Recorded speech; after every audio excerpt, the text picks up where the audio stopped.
You say I'm one for the trouble, two for the time. One for the trouble, two for the time. One for the trouble, two for the time. Here we go again, right now, let's go. Me and you, toe to toe, so we can rock, we can roll. Here we go again, right now, let's go. Me and you, toe to toe, so we can rock, we can roll.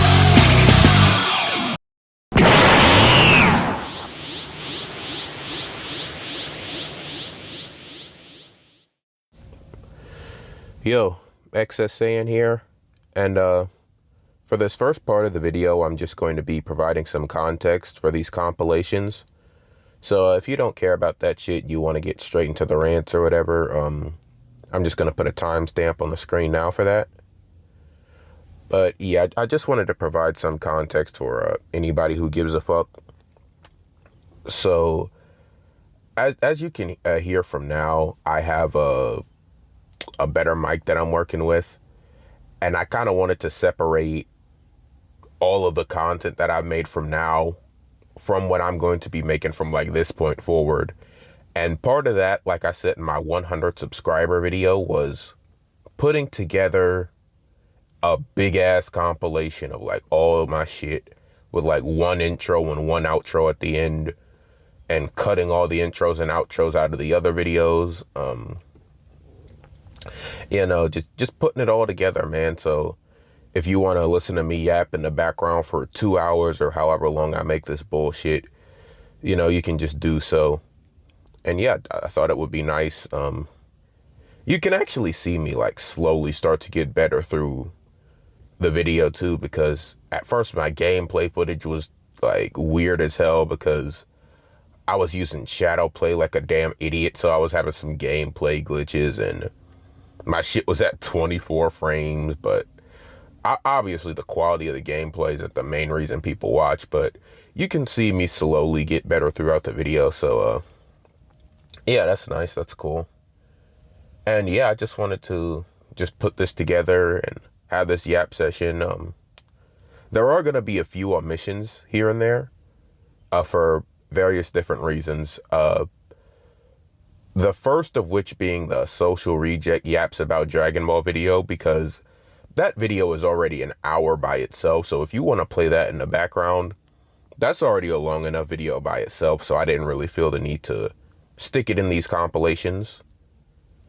Another video that just doesn't really fit is going to be the 100 subscriber video I did.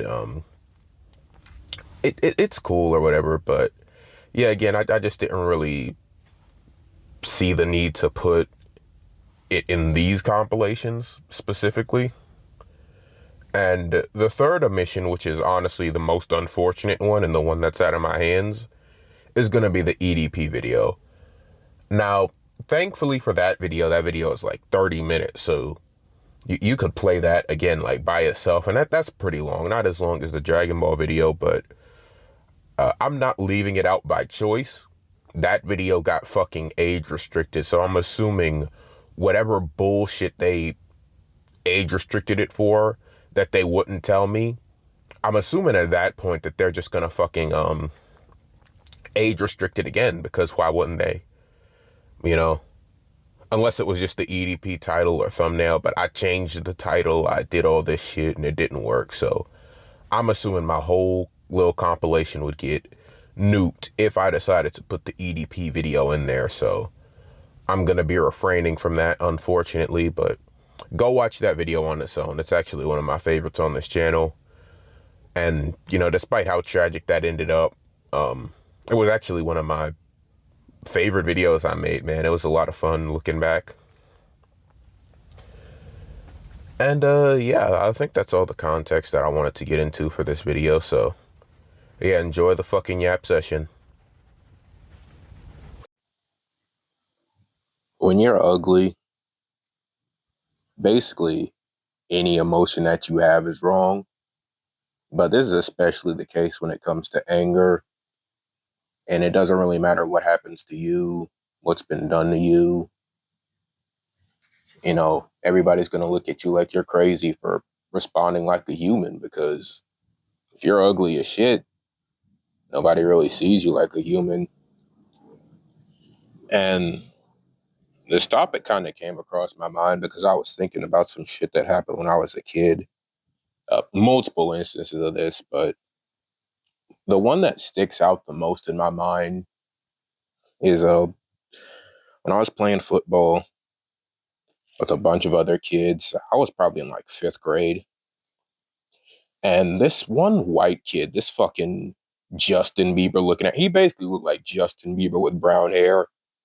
And at the time, I'm just this ugly, chubby fucking black kid. And you got this fucking Justin Bieber lookalike over here. So you already know whose side is going to be taken by the end of this story. But he was just fucking with me like the entire football game. He was just making jokes about me, oh, lose some weight, you fat fuck, this, that, and the third. I let it all slide. But while we were playing, I think there was some type of accident. We might have bumped into each other. I don't remember exactly what the fuck happened, but I didn't press him or do nothing. And he just pushes me. He pushes me the fuck over to the ground. And, I'm pissed the fuck off. So I get up. I start running towards him as fast as I can.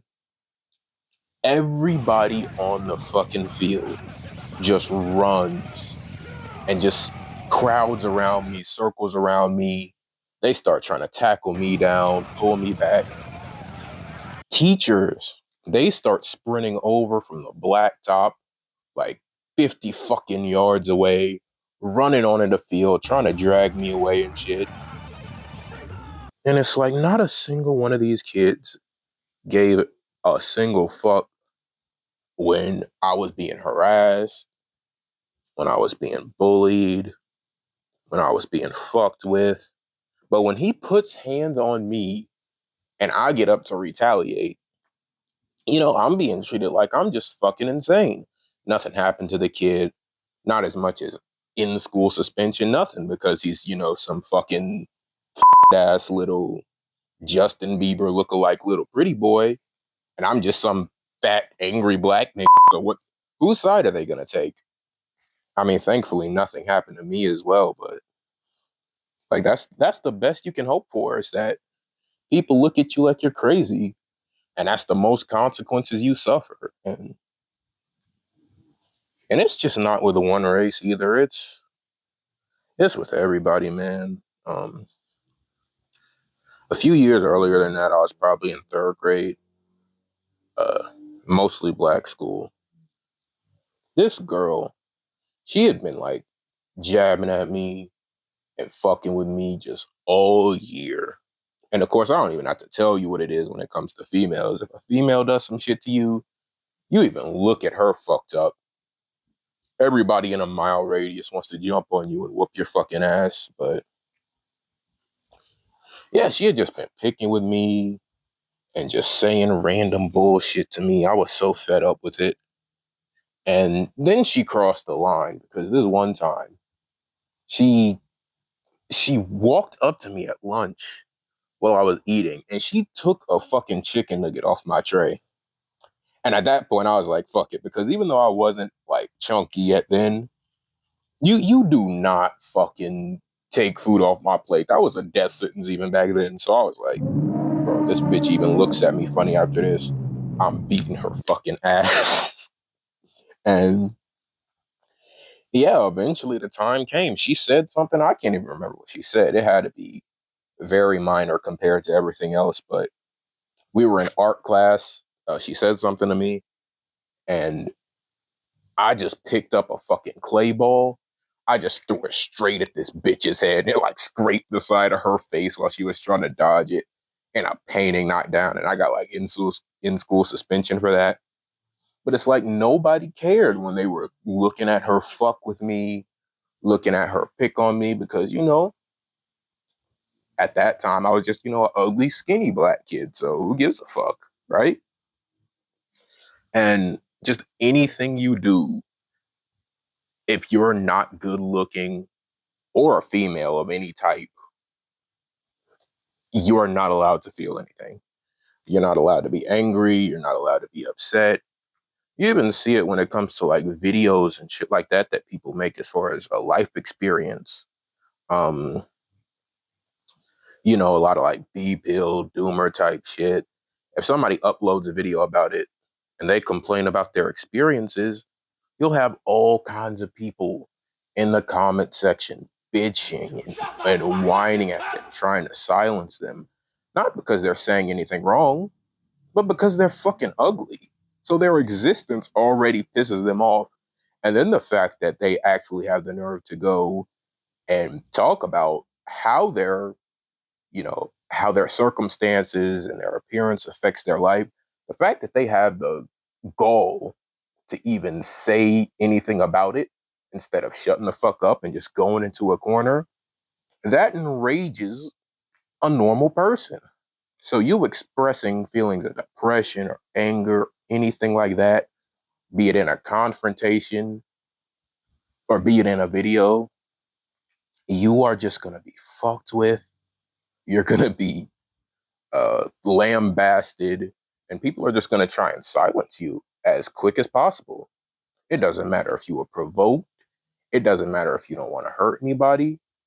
You are ugly. You exist. You are a criminal. You're not allowed to do that. Yeah, it's beyond fucked up, man. Like it applies to just so many aspects of life. Um, you know, I mean, forbid you try to go up and talk to a girl, man. Like that's a fucking death sentence right there, too. You'll see videos occasionally online of girls talking about it. They'll be like, "Oh, why don't men go up and talk to women anymore? Why does nobody approach me anymore? Look at me." And a lot of times it's just vanity posting in the first place because they always do the fit check and the little spin in front of the camera. But that aside, they're not really complaining or wondering why men feel uncomfortable approaching women. It's not, "Hey, are you guys all right? Like, what's making you so uncomfortable?" It's like, no, you're really more so upset that the guys you want aren't going to come up and talk to you. But it's like, they don't need to, because if you want them, they have options. They don't really need to go up to you if they, you know. And then the ugly guys that you don't want, off the bat, they know you don't want them. So why the fuck would they go up to you and, be humiliated? Just doesn't make any sense.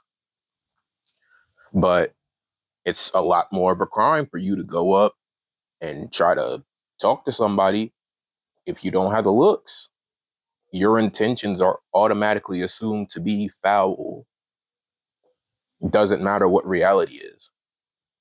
And I'm sure some of you guys have seen this video that I'm thinking about here, but there was this guy who he was doing it all night, I think. He was just going up, shooting his shot at like girl after girl, and he was getting rejected. But he kept like the fucking regular normal fat mentality, like, "Oh, I can't just take this as a sign, I gotta, I'm feeling good. I gotta be optimistic about it." And he tried, and he tried, and he tried, and he kept going. And then eventually he gets to this one girl, tries to spit some game. And does she just politely decline like the other girls? No, she says, "I thought you were gay."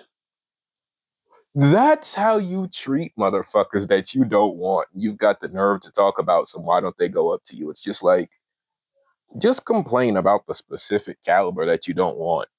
Like, don't try to gaslight people into thinking that you're just asking generally why the whole gender isn't making certain moves, because that's not the real question here. All right, it is really not. I mean, when it comes to work as well, managers, they'll definitely fucking treat you different. I mean, I was like 18 or so working my first little job at McDonald's. Oh my God, it was co-workers and managers, but especially the managers, man. They fucking had it out for me. At the time I was morbidly obese. Eventually I lost that shit, but again, I was just being fucked with. If literally anything wasn't completely perfect, it immediately went to me. It didn't matter how hard I worked. It didn't matter what the situation was. Like, my aunt had to come pick me up from work at the time, and there was this I wasn't able to stay over. Basically, I wasn't able to stay any extra time, so I always made sure I had all my ducks in a row. I made sure that my station was clean, everything was good. I tried my best to do that, and everybody there understood it. But this one time, I think she said that there was something that wasn't stocked at my fucking station, and my shift was over. And I'm like, dude, like, my aunt picks me up in the parking lot right over here. I can't stay. And then she's basically trying to go off on me or whatever. And I'm like, dude, my ride is here. I need to get the fuck home. But fuck whatever you're saying. And I ended up getting terminated over that. And the funny part about it is that, these little 16-year-old girls and all this shit, and you already know how it is with some of the older men in management too, and they have these little high school girls around fucking creeps. But yeah, they would just come and go as they fucking pleased. Just do whatever the fuck they wanted to, and nobody gave a shit. Nobody cared. Wasn't as much as a write-up, let alone getting fired. And I was like 4 months into the job. But yeah, there were several other instances of that at McDonald's as well. And this is just some shit that happens with when you have a white bitch for a manager. This just happens in general. I'm sure a lot of you have experienced this, but being ugly, that shit is going to be even worse. So basically, I was walking back from the break room, and for some reason, this one manager, she just screams. She just screams like directly at me.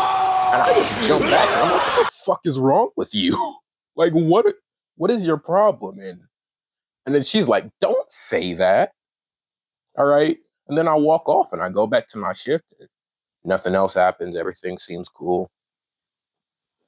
And then like about an hour or so later, she says that, we're overstaffed at the moment, or like we don't need that many hands on deck. So that if I wanted to go home, and she framed it as an option too. The choice is yours. She said, if you want to go home, you can do that. And I'm like, okay, sure. Can you promo me off my employee meal and I can take that home? And she's like, yeah. And I'm like, all right, cool. So I walk home. I don't suspect shit. I don't suspect that anything's wrong. And at the time, I was more than happy to go home because I was like 3 months into the job at this point. I never went home early. I didn't have any bills to pay or anything. So I was like, okay, cool. I come in the next day and a different manager is handing me a write-up because I supposedly cursed out the manager. And it's like, I explained the whole situation. I'm like, I didn't just walk up to this bitch like, the fuck's wrong with you? Like, no, she fucking came out of nowhere and just yelled at me. Like, if I say what the fuck is wrong with you, you should be thankful for that reaction. I didn't punch you in your shit. A lot of people would have.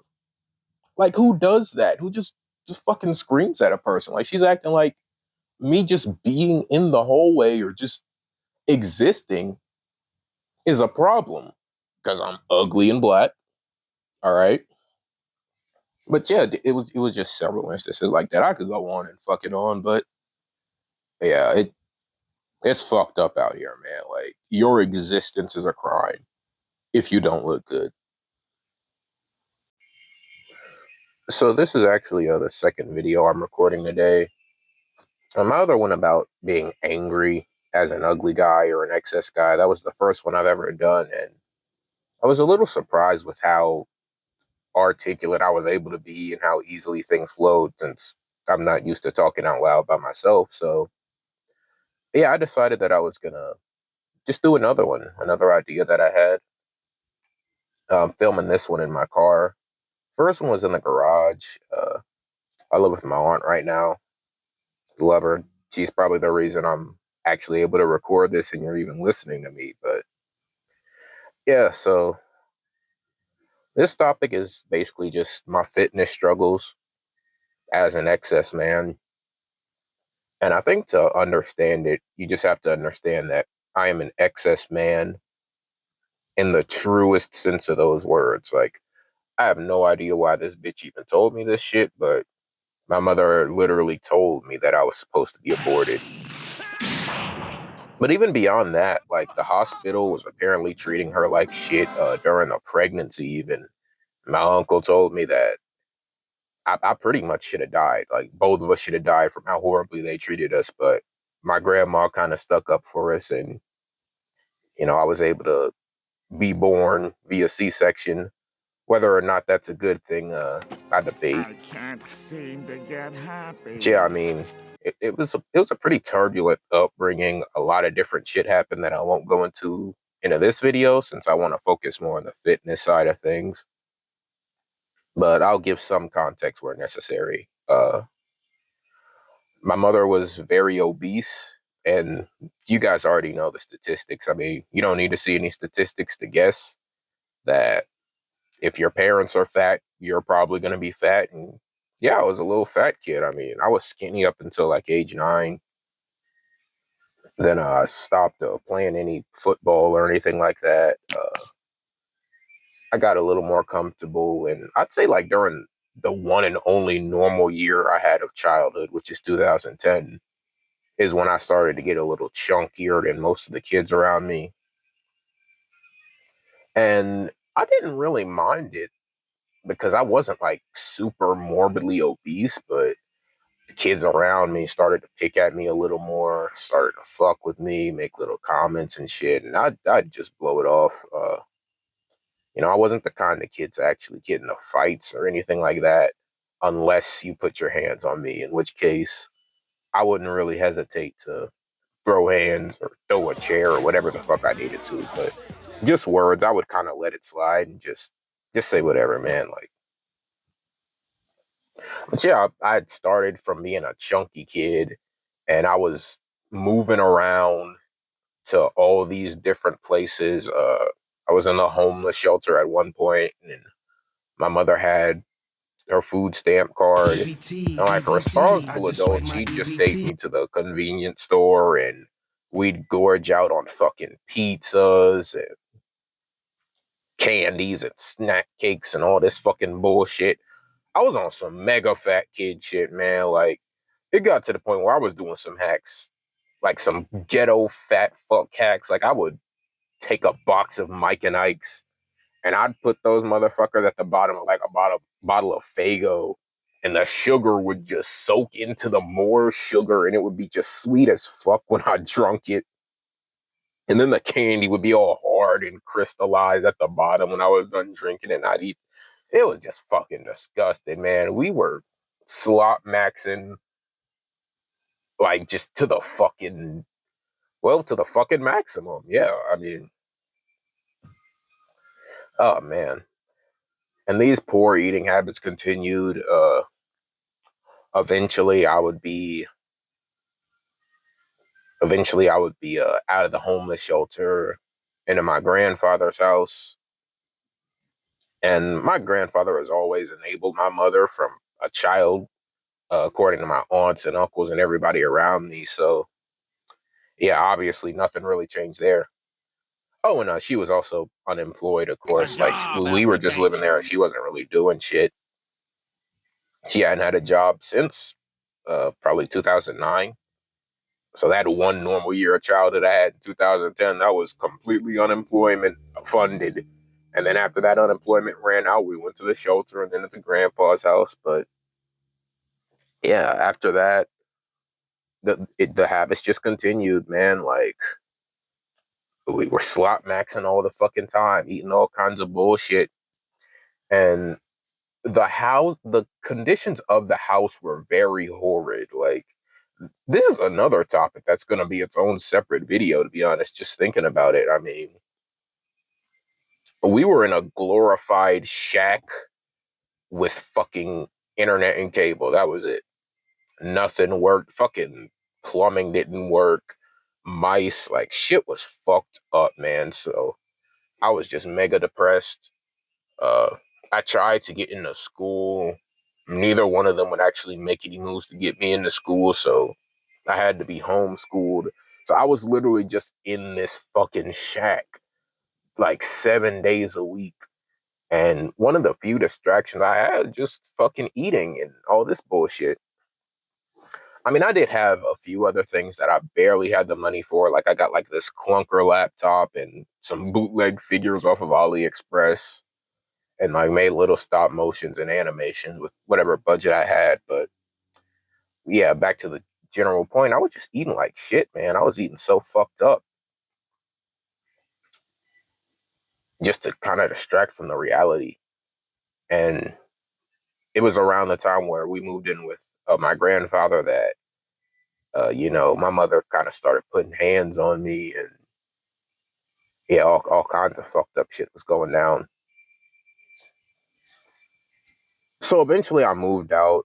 I moved in with my aunt and I got a chance to kind of relax and heal from the trauma and all that bullshit that I was going through. But of course, the poor eating habits followed. I was still eating like shit.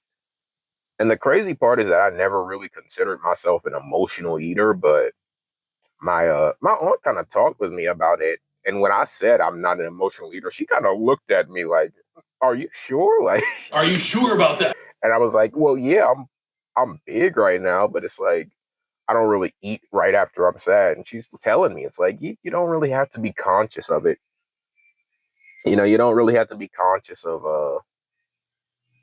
the fact that you're emotionally eating. You don't have to immediately recognize you're sad and just start stuffing your fucking face. So, but yeah, the bad eating habits continued even after I got out of that shitty ass situation. And even though I was healing, I was still being treated by shit like by the world at this point because I'm still an ugly fucker and I'm fat on top of that. Work managers are giving me shit. Co-workers are fucking with me. Like, like just these random fucking people that try to act like they're management when they're not as well. Just so fucking annoying. And the lines of work I was in didn't help either. I was at McDonald's, Subway, Walmart, all jobs where you can get the biggest slop. And I wasn't exercising. I wasn't doing any of that shit. So to kind of fast forward to what the tipping point was, I was at work at Walmart and I ended up injured. I was just walking in the back room, just sorting boxes out and shit with one of my friends. And this is one of the few times where shit was actually chill and we could talk and we could have fun. And I just fucking fell down, dude. Like my legs just like they gave up. And I would later come to find out after being humiliatingly wheeled out to my fucking car that I would come to find out that, yeah, like I just had a contusion on my left knee. And I'd actually had that issue before, like 4 years prior, and then it came back. So, yeah. It was at that point. I was just so fucking humiliated. I went to my aunt and told her to at this point. I'm like, I have to lose this fucking weight. I gotta do it. I gotta get this fucking weight off, man. I can't keep doing shit like this. So, yeah, I bought a scale. It came like 2 weeks later, and I weighed in at about 303 pounds when the scale came in. But my first 2 weeks while the scale was coming in, I was already losing weight. So I was probably closer to like 320 pounds.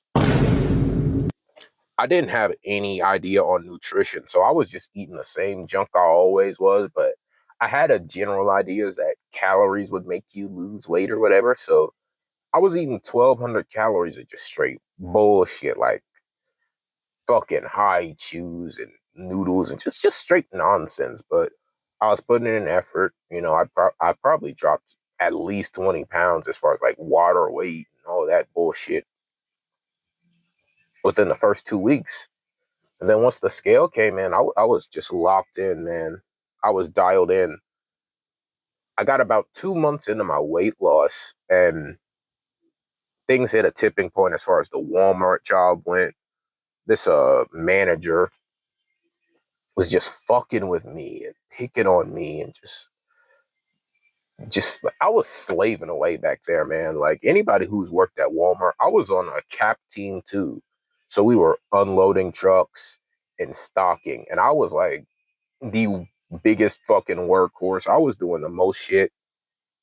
I would unload like sometimes fucking 2 trucks a day and then go to the other side of the store to downstack big pallets of grocery.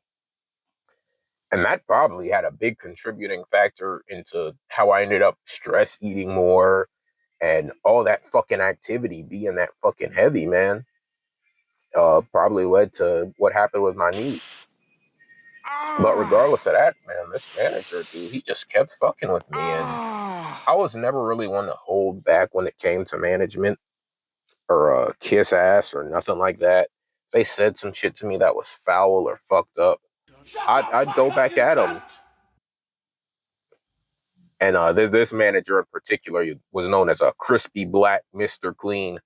I can't take credit for the Mr. Clean part. Somebody else came up with that. I just added crispy black because I'm a fucking racist shit. Anyways, but yeah, crispy black Mr. Clean got on my ass one day, and I was like, you know what? Fuck it. You got it. I didn't even say anything back. I was like, this is my farewell gift to you. You got it. So I put in some vacation time for 2 weeks. I went on vacation and I never came back. I quit! And I had like 6 months after that. I was not working. My only job was to get in fucking shape. And yeah, I was just every fucking day I was outside, dude. 2 to 4 hours. I was walking. I was at the gym 6 days a week, counting calories like a motherfucker. I was eating like 1,500 calories a day, over 100 grams of protein every day, And now you can finally add some protein drinking and enjoy your water beverage. like crazy, man. Like it was just insane, but it didn't really feel like a task to me that much. Like I just got into a flow state and yeah, I lost the weight. I got down to like 170 at one point. And then I ended up going back to work and yeah, shit changed. Shit got messed up really quick. I didn't really feel my best at that 170, so I was intentionally putting back on a little bit of weight at first, but then I went back to working this fucking job at a warehouse. It wasn't really a warehousing job. I was doing the recycling for it, but it was still fucking brutal, man. I was getting 40,000 steps some of these days, and those would be the days where I would get the most pressure from management, and they'd be fucking with me as well. There's one bitch, man, fucking Big Bertha, this motherfucking I huge, hate fat ginormous ass, bitches! 500-pound motherfucker who doesn't look like she's lifted a box since 1982. She would be the main one just messing with me and trying to make me feel like shit. And eventually I got fucking fired because I'm going to be honest, man. They started giving out orders and I just started not giving a fuck. So I left that job. Then eventually I found this security job I'm at now. And things have been back and forth as far as my fitness has gone because I've been injured at certain points. Like my security job, I get a good amount of steps in, but it also, the hours run long. So as far as strength training goes, sometimes it's hard to fit in. But honestly, the main issue has just been like the extra shit that's been going on outside of work. You know, I had this one chance, and I'm fucking 25 years old right now, and I had like my first opportunity at actually having a decent fucking girlfriend. Like this girl actually agreed to go on a fucking date with me, but and it was good ass date and all that, but I ended up realizing I was being led on like crazy, which I should have known from the start. Like I look like I look. All right. And she was honestly below my looks match, to be honest, even though I don't look that fucking good. But, you know, it doesn't matter how big a bitch is, how ugly a bitch is.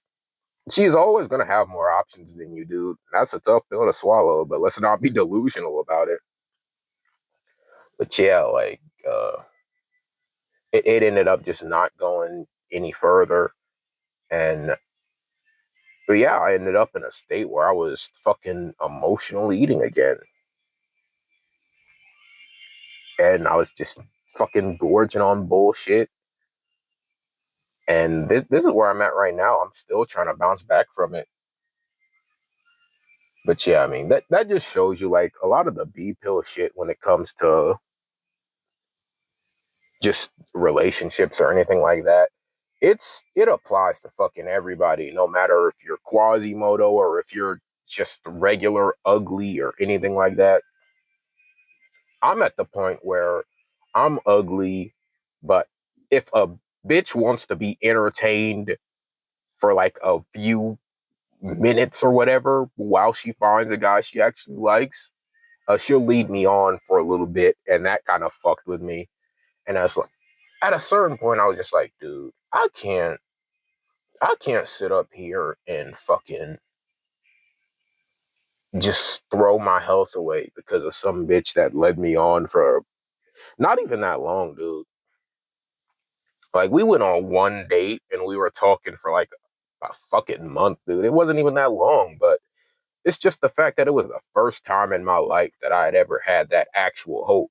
It's like it's like being at the bottom of a well or a cave or some shit in darkness, and one guy just stays down there in that well, and then the other guy that's in the well gets brung up from the well, and then as soon as he sees daylight, that motherfucker just gets chucked right back down to the bottom and just breaks his fucking face, breaks his skull, and just like is just sitting there bleeding.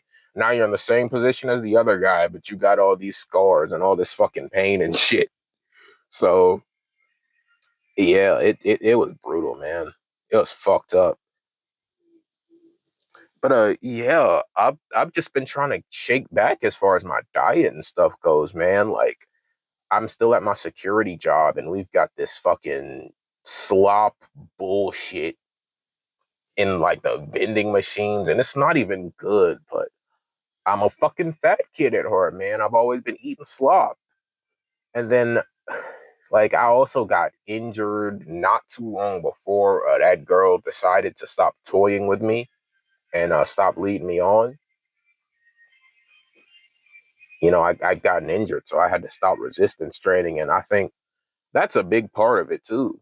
Is that resistance training is what made the whole fitness journey fun, man. Like, you see my channel name. I'm a fucking dork.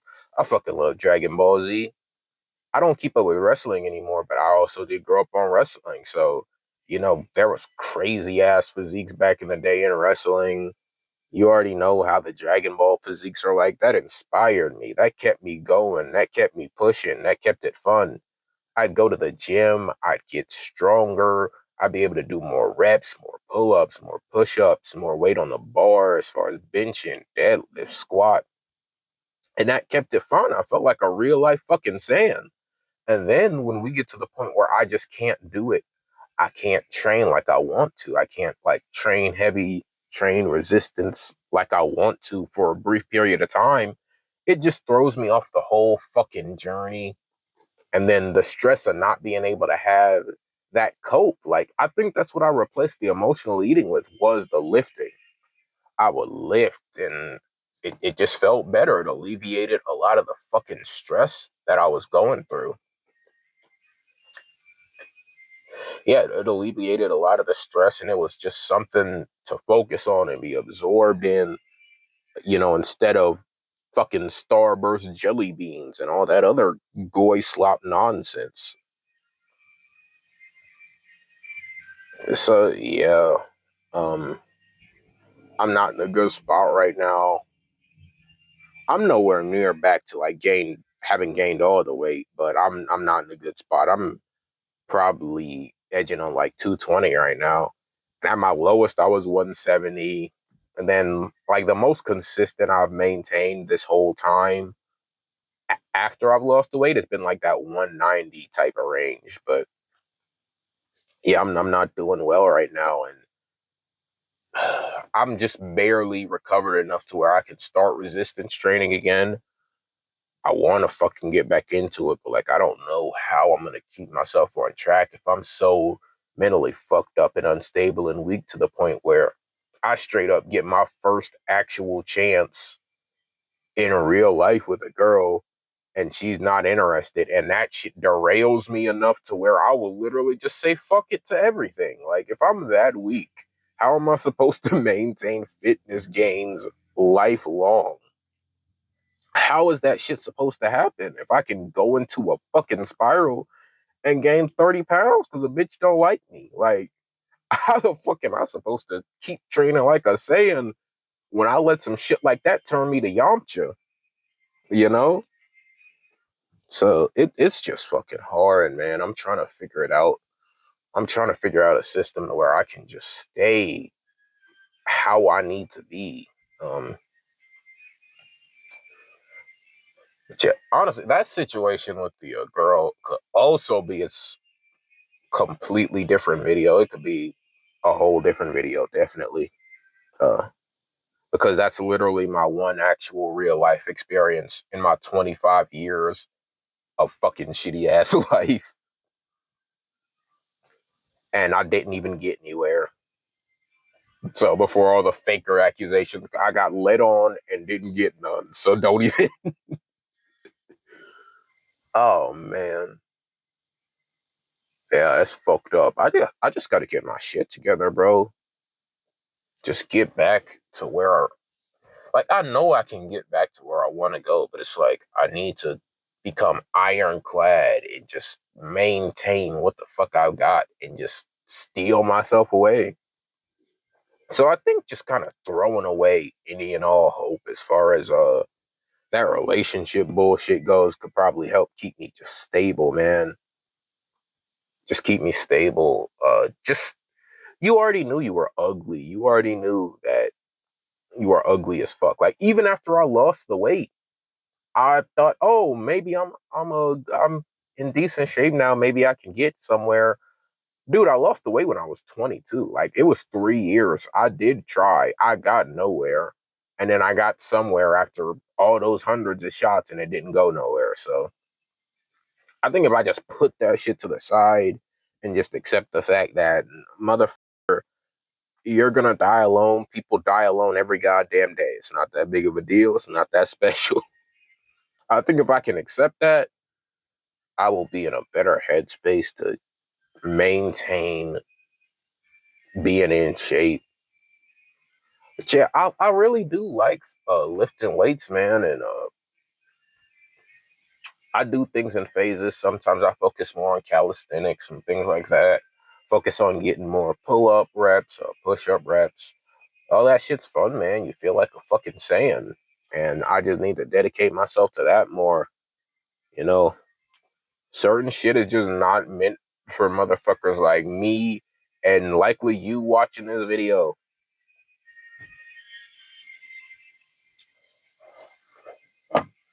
But something that can be meant for all of us is having fun, working out, getting in the best shape you can.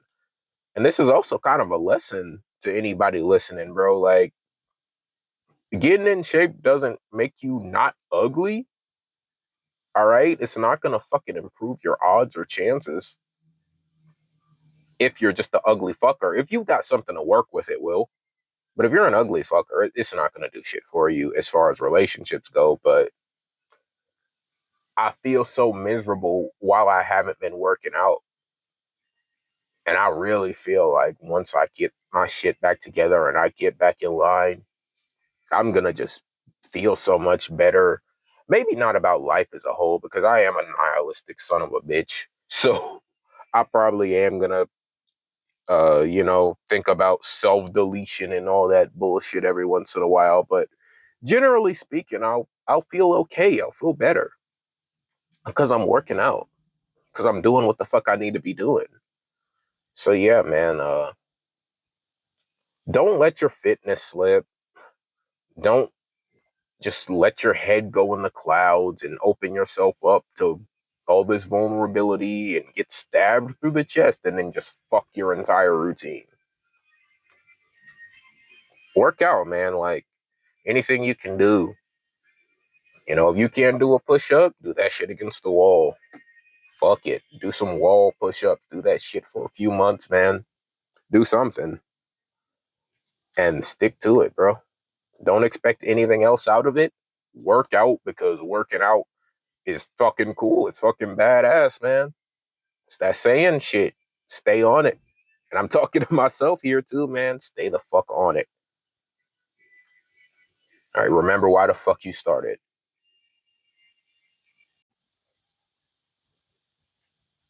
You would think that the most excluded people in majority black spaces would be non-black people. But to be honest, I've just really found that to not be the case. I find that it's pretty rare that they'll go after either the Hispanic kid or a fucking white kid. We're gonna do this Confederate More style, often boy! than not, if anybody is being gone after or if anybody is seen as prey in a majority black space, it's going to be a black person that doesn't really fit in with the rest of the black people there. Somebody that isn't really in line with a lot of the stereotypes that are pushed, that are more so enforced, I guess, by people in majority black spaces. Shit that was really pushed down from the government, which is a whole different rabbit hole we can get into. But yeah, this so-called black culture and shit, like if you don't adjust to it, if you don't fit in with it, at a certain point, you'll just be deemed as prey. And this was from a very early age for me too. I was like 7 years old the first time I came across it. I mean, as much flack as I'll give my mother for all the bullshit she put me through during my childhood, I will say she did a superb job when it came to my early learning, making sure I knew my times tables, my flashcards, making sure that I knew how to pronounce words, hearing that I was having problems pronouncing certain things, getting me into speech therapy. She took very good care of that. So, regardless of race, for my age, I was able to speak quite well. I knew more words than kids my age. And at a certain point, I was just in the parking lot, like right outside of the apartment that we stayed in. I don't even remember what the conversation was about or what we were even saying. I don't even think I was really hanging out with these kids, but I'm 7 years old and this dude who looks like he's in his mid-teens, he just comes up to me and he's all like, "Why you talking so white?" And I'm like, "Huh?" And he's like, "Man, you talk white. Why you talking all proper?" And I'm what the fuck is this guy talking about? And it was so fucking cringe looking back because not only did he just come up and harass this little ass kid that he's double the age of because he knows how to speak better than him, but on top of that, he was attempting to teach me improper speech. Like he was trying to teach me how to slur my words in a certain way, trying to teach me how to not say the full word for certain things. And it was just so fucking retarded. And I'm like, who's raising these little fucking monkeys, man? Like, why the fuck? I don't understand. Like you're so brainwashed to the point where you will try to undo somebody's education because it's just so unfathomable to you that somebody could have actually taken the time to teach their child how to speak as a fucking teenager. That is ridiculous. But yeah, it continued. That was just a little taste of what I had to come later on. I'd have little brushes like that every now and then when I went to the park or the library, but of course, the majority of your social interaction is going to be in school. So, where do you think most of these experiences are going to be from? From school. So, yeah, I'd be in there, and it would just be little shit that I wasn't into. You know, I was a quiet kid. I was, quiet kid, like just regular. I was in the corner drawing and shit, drawing my little Dragon Ball pictures, fucking Bleach pictures, you know. I wasn't really into whatever popular rap song was out at the time. If I was listening to rap, I was listening to like older stuff. Like my mother had me listening to Tupac from like a little kid. So I was into that. And then when I got older on my own and I was able to search up different shit on the internet, I got into more like the East Coast stuff, like Biggie, you know, L, Nas, shit like that. But even beyond that, I was mostly into rock. So it was like majority of my listening was rock. And then if I was listening to rap, I was listening to older rap. I wasn't really keeping up with whatever was popular. And that made me a target. I didn't fucking bother anybody. I didn't try to make anyone feel like shit for what they enjoy. I just enjoyed what the fuck I enjoyed and kind of minded my business because I didn't really fit in with anybody. And the motherfuckers would come up to me, pick on me. And the worst part is that so much of it came from the older kids that would have 4 or 5 years on me would just come up. I forget what kind of project we were practicing for, but this one time I just said the word prediction. And it just tickled the fuck out of this one little fucking bitch. I know she ended up being a damn teenage pregnancy. This fucking ratchet asshole. I know she ended up with fucking 6 kids from 6 different niggas and fucking 4 of them doesn't know who they are. Like, I know this bitch turned out fucked up because she was just the most, oh my God, she was just fucked up. And then she just like, oh yeah, say it again. Say prediction again. And like she was saying it all slurred and stuff. It's like these people were just so spiteful of me for being able to speak. Just the weirdest shit in the world, man. Just so fucking strange. I just never got it. I would mind my business. I would like again, like I'd be drawing anime shit. I'd be into wrestling or whatever.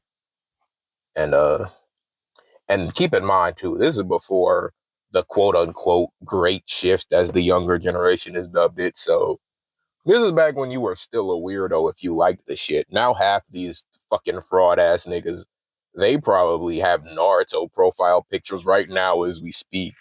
Because now the shit's cool, but that's a whole different fucking that's a whole different topic. But this was my entire childhood, man. Like again, it would be rap too. If they play that shit and I wasn't bumping my head with everybody else, I didn't even have to say anything. It's not like I went up to like, hey, you fucking ignorant ass watermelon munching fucking monkey. Turn that goddamn jungle noise off, you fucking nigga. Like, no, I didn't say anything weird like that.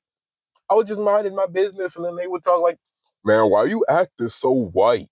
Man, why you be listening to that bullshit, man? What wrong with you, nigga? You ain't no real nigga. I'm a real nigga. I'm a real. And it was just so weird, man. They would be so try-hardy.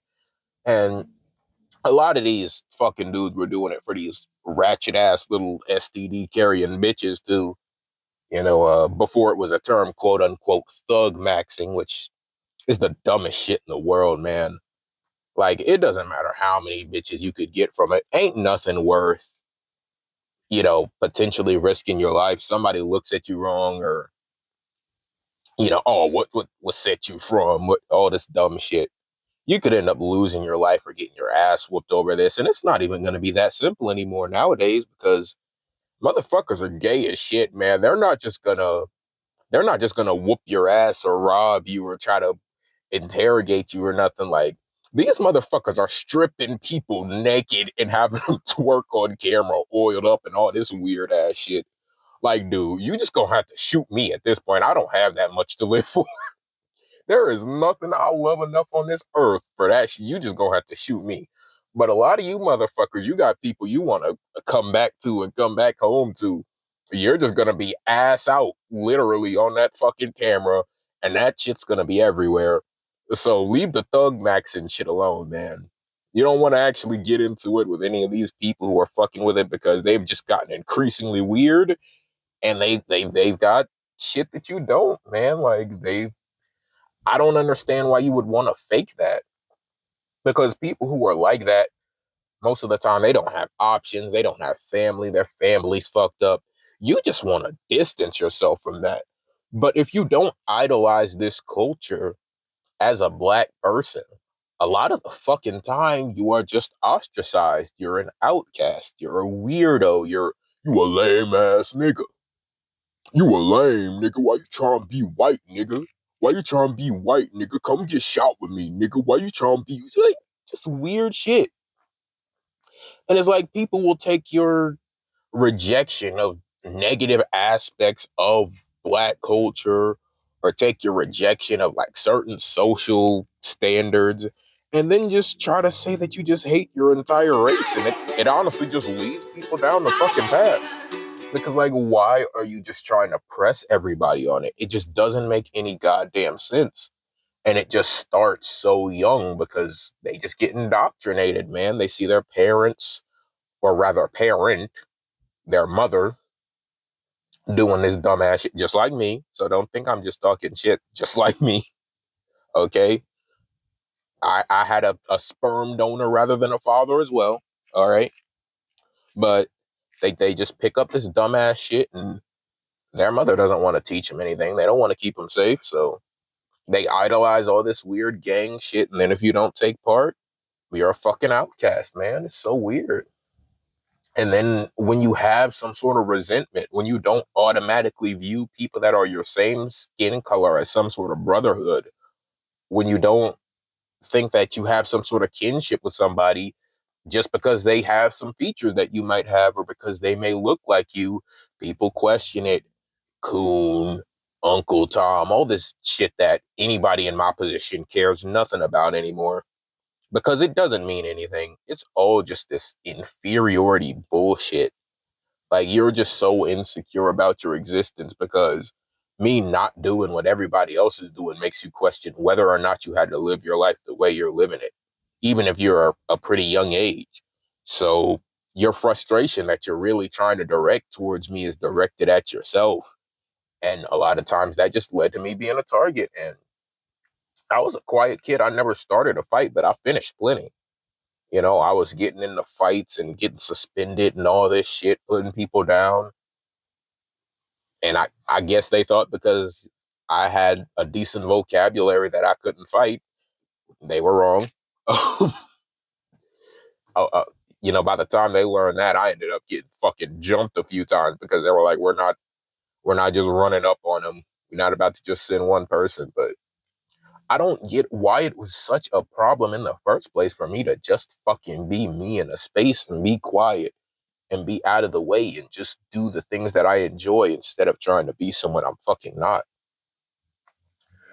Well, actually, no. I just told myself the answer. It's because they started questioning whether they had to actually be something they were not for as long as they were. So I'm just a physical manifestation of that for them. So I'm a fucking target. All that fucking anger and potential regret just gets directed towards me. And it's like you can't question why a lot of black people, especially younger, don't automatically see anybody the same skin color as them as somebody that they should be associated with or as somebody that they have some sort of kinship with. Like, you can't question that. And again, I think this was just a million times worse with girls as well, especially because, again, I'm ugly. You know, as you already know, if you've watched anything else that I've had to say or talk to me, I mean, I have weird features and I also don't get down with all the weird shit you're doing, but girls, they would especially just pick at me, man. Like, just so many instances. Like, again, I had one bitch who stole chicken nuggets off of my tray and I threw the fucking clay ball at her from that other story. Just random girl, like, they would send a girl to pretend like she was into me, just like weird shit. And even from a young age, I caught on because it's like motherfuckers were just ostracizing me so much. I already knew that. Like, whatever you've got planned is just not gonna fucking work. And parents are terrible when it comes to that shit too. When it comes to females just being fucking bullies and fucking evil, they just give so many excuses for it. They say, oh, you know, she might like you. She might be Indian. That's like, nope. No dude is getting that fucking excuse. You go up pushing and harassing a little girl, you get suspended, and rightfully fucking so. Nobody should be able to do that. But females just get the fucking excuse because they're fucking females. And then they learn the shit at a young age, and then you act surprised when they get older and they do similar shit. Obviously, they've never suffered any consequences from that. You know, it's not like when you're a little boy and you say the wrong shit to somebody, and then you know, you might end up getting punched in the fucking mouth, right? You learn a valuable lesson if you have an experience like that. Most little girls don't have an experience like that. They have an experience of being conditioned and coddled. And then when you're a black man, it's just even fucking worse because the standards for you and like all this little hyper macho bullshit you're supposed to be on 27 is just so counter to this fucking like female worship that a lot of mothers try to instill into these boys. And then they just end up dysfunctional as shit. So it's just fucking weird, man. Yeah, I just really cannot associate with like people like this, man. I'm having to film this shit in my car again, so excuse the neighbor's annoying ass barking dog if you end up hearing it. God, I fucking hate dogs, man. Well, I hate the owners more so, but anyways, men have come to not even expect the so-called bare minimum from society. And what kind of brought this topic to my mind was a very small encounter that I had at a grocery store that just stuck with me for so long. It wasn't very long ago, like a few days, but I was coming out of an aisle and there was this homeless man, or appeared to be, he was just walking by. And I stopped my cart just short of him because he was trying to walk past me. And he just turned to me. He just looked at me and just said, "Thank you." Like multiple times repeatedly. And it's not like a regular person would thank you after you open the door for them or just do some basic etiquette that a stranger would do for another stranger. It's just, he was so genuinely grateful for an act as simple as me stopping my cart so he could move past me. Just so much. But he was very, very grateful for such a basic act, as if he just wasn't expecting anything like that. And it was just so fucked up because, like, does everybody just try to run past this guy because, he's an older homeless man? Do people try to clip past him? Or, like, why the fuck did he treat that like that was just the greatest thing on earth? And yeah, as with a lot of things, it goes back to experience, it goes back to rather appearance, and it goes back to just being a fucking dude.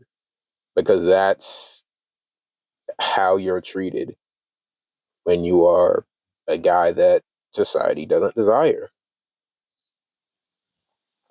And a lot of times, we talk about this treatment with excess males, but who does society consider more excess than an older homeless man? All right. So the fact that I even treated him like a human for just a brief second and acknowledged his fucking existence without even a word stood out to him. And it's just like, damn, that is so brutal. Because that's just what most men have to fucking deal with on a day-to-day basis. We remember little bullshit like that so much. Like, even when it comes to compliments or something like that, I remember I was 19. So this was fucking, yeah, so this was 6 years ago, going on 7. I was working at Subway,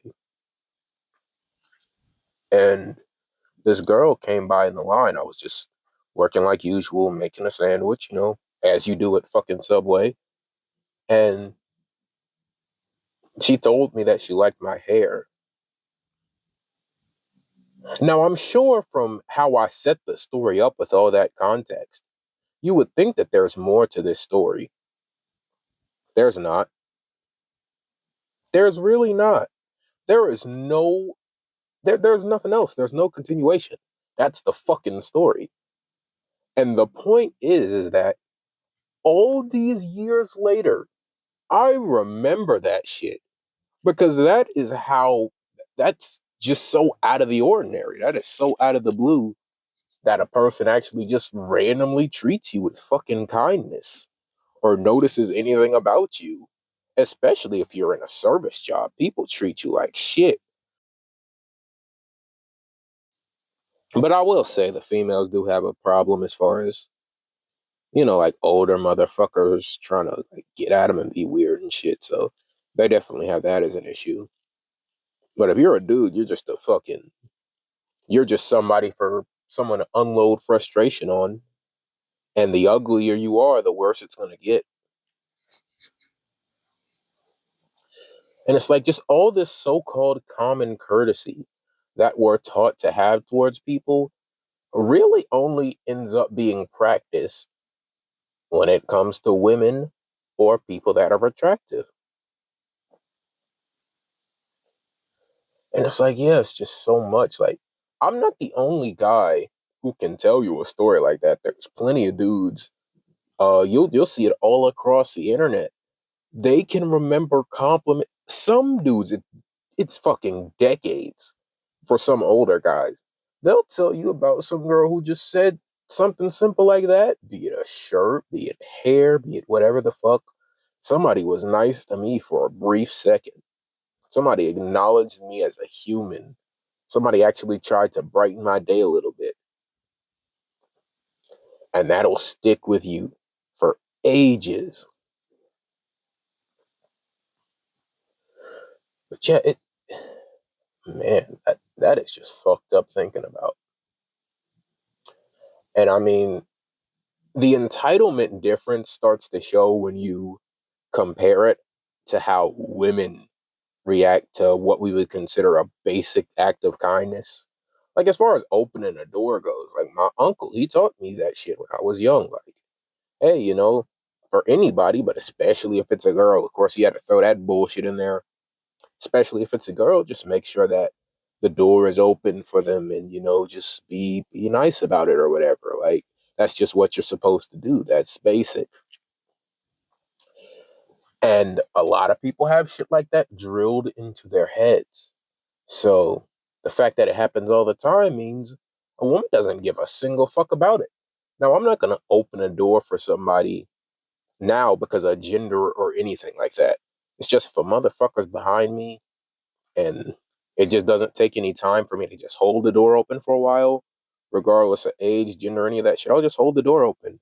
I don't give a fuck if you say thanks afterwards. It just makes sense, right? But the fact that, generally speaking, if you do it in public nowadays, most women are not going to thank you for that shit. And I'm just keeping it real. All right. And again, I don't do it for any type of things. I just do it because it makes sense. Like, why slam the door in somebody's face and be a jackass? But most women, like, again, if you just hold the door open for they won't say shit to you. Like, I'm not saying you gotta drop to your fucking knees and get to sucking every single time a guy does the most basic thing for you. But like, God fucking damn, if it's basic etiquette for me to open the door for you because you have a pussy, it can't be basic etiquette for you to say thanks. Again, not that I really care. It's just a nice observation to see the difference between how men and women respond to what we would consider a basic courtesy. Even when it comes to homelessness, like the homeless guy I was talking about earlier. But even when it comes to just like giving some money or buying some food, like any time that I bought like a meal for a homeless person or something like that, or like if I wasn't carrying cash and like I let them go in the store and grab something to eat because they were hungry, they were always so fucking grateful about it. And the one time where it was a woman and I tried to buy her some shit, she, oh my God, like she got so fucking pissy. She just got so much attitude with me. And it's like, you're homeless. You don't have shit. You're talking to me like telling me you're hungry and all this other bullshit. And you don't have enough respect or, fuck respect. Just have sense. Just have sense to know that if you're in a situation where you're trying to get something you need, you shouldn't be shooting your mouth off like that. But females take it as such a fucking given that things are just supposed to be done for them in this society that she felt confident in mouthing off to somebody who offered to buy her a meal. Bitch, I don't know you. I'll walk out. And that's exactly what I did. It's like, why are you just, I don't understand it. Well, I do understand it. I'm just saying it's just hard to process, but I get it, We are just so fucking fixated on making sure that all the standards on how we're supposed to treat people in society and all the accountability for that is shifted solely to men. So it's like I can barely even blame these women on an individual basis for being on straight bullshit. I can hardly blame them because their parents ain't teach them no fucking different. Society damn sure hasn't taught them any different.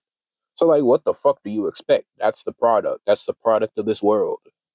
Ungrateful fucking cunts. That's the product. I can't even have that much vitriol or hatred towards you as an individual. The world has fucking failed you. Parents have fucking failed you. Your friends have failed you. And now you don't know how to fucking act.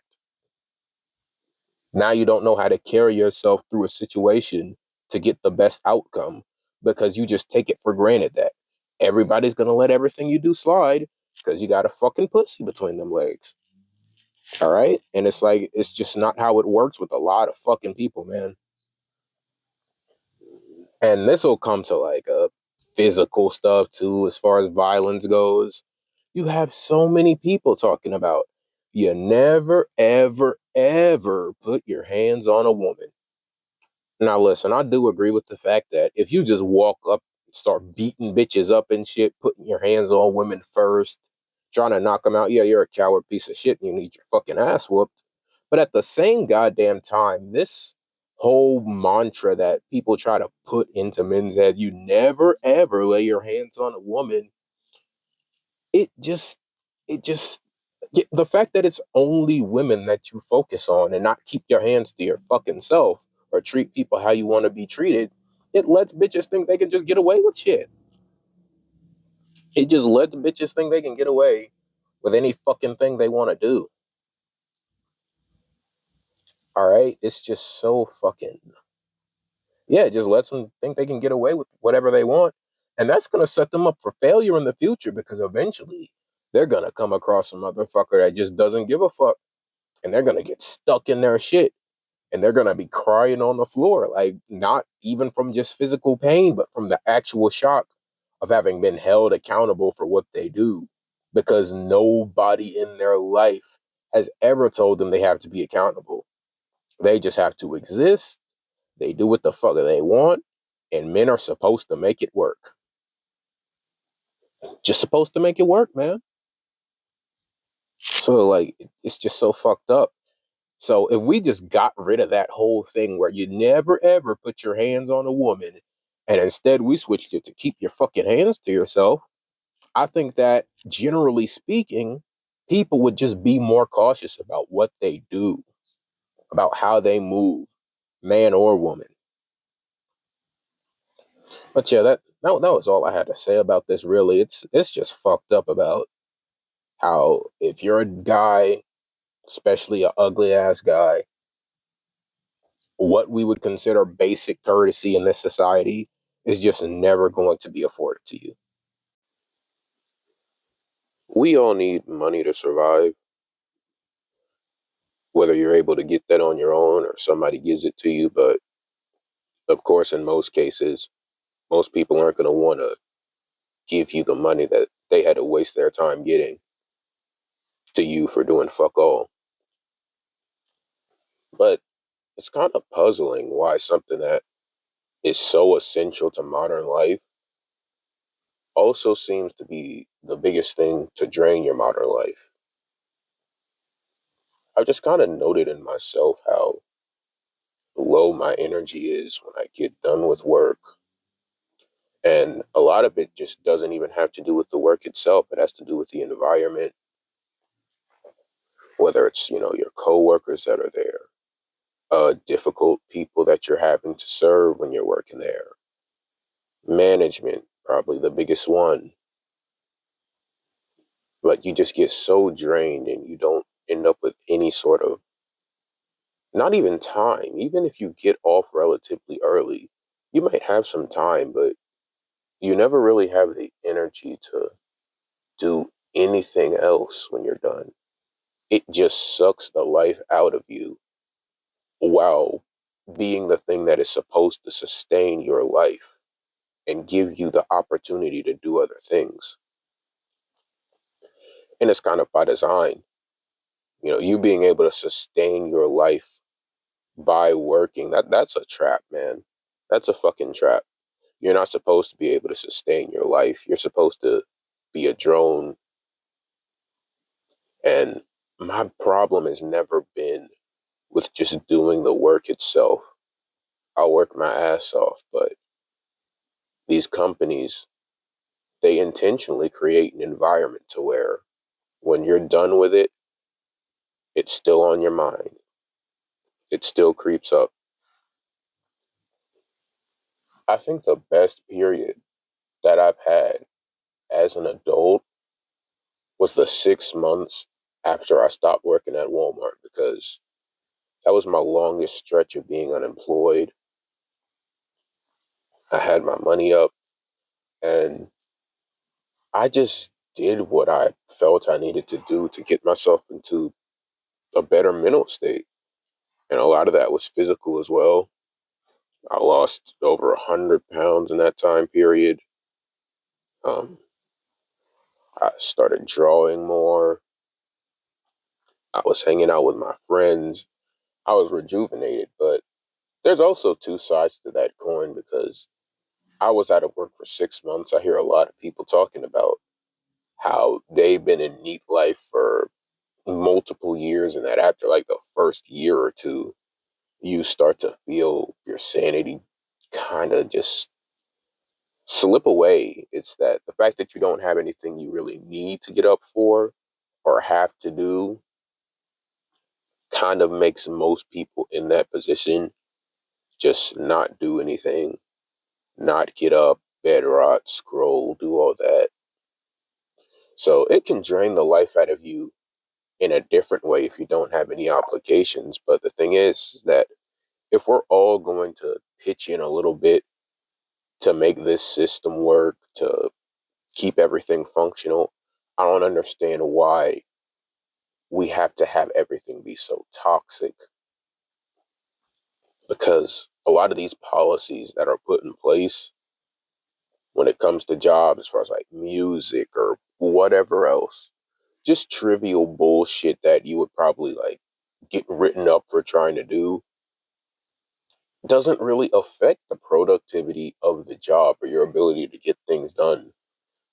I hear people talk about, even at a warehouse job or if you're at a grocery store unloading trucks, how some people will be talking to their friends and they'll be moving and shuffling boxes around, breaking their back, and just making conversation to keep sanity. And then managers will just come up to them and just start fucking with them. And it's like, I just don't understand why. I don't understand why it's not commonplace to just try and keep people content, keep people comfortable so that they can come back and keep doing what you need them to do. And another thing about it that's draining is that people from the outside looking in, if you're at a job that is considered entry level, something that you don't need a degree for, something that you don't need extended training for, the whole of society looks down on you. And that's just despite the fact that they're looking down on you for providing services that they use every single day. They'll talk shit about somebody flipping burgers Get their fat asses in the drive-thru every fucking day ordering the goddamn burgers. You know, they'll talk about people stocking those shelves, but do you think anybody in the modern Western world would be able to source their own food unless they're already doing so currently? Hell no. That's an essential service to your life, but it's looked down upon, and people think that you shouldn't even be able to just support only yourself from dedicating 40 hours of your fucking life to providing services that are essential to society. And that's just an even bigger mental drain. It's just insanity. Like, I don't get how you can constantly use something and then also abuse the person that provides that to you. And it's just a certain level of cognitive dissonance too, because people they like to feel special, and it's a good analogy comparing it to looks and appearance and how you might be born with certain opportunities that allow you to get further as far as relationships and being social goes. I feel like it's good to compare that to a job. Somebody might be fucked up. Somebody might be in a place where they weren't able to get something, or they weren't able to set themselves up to get something that was higher paying.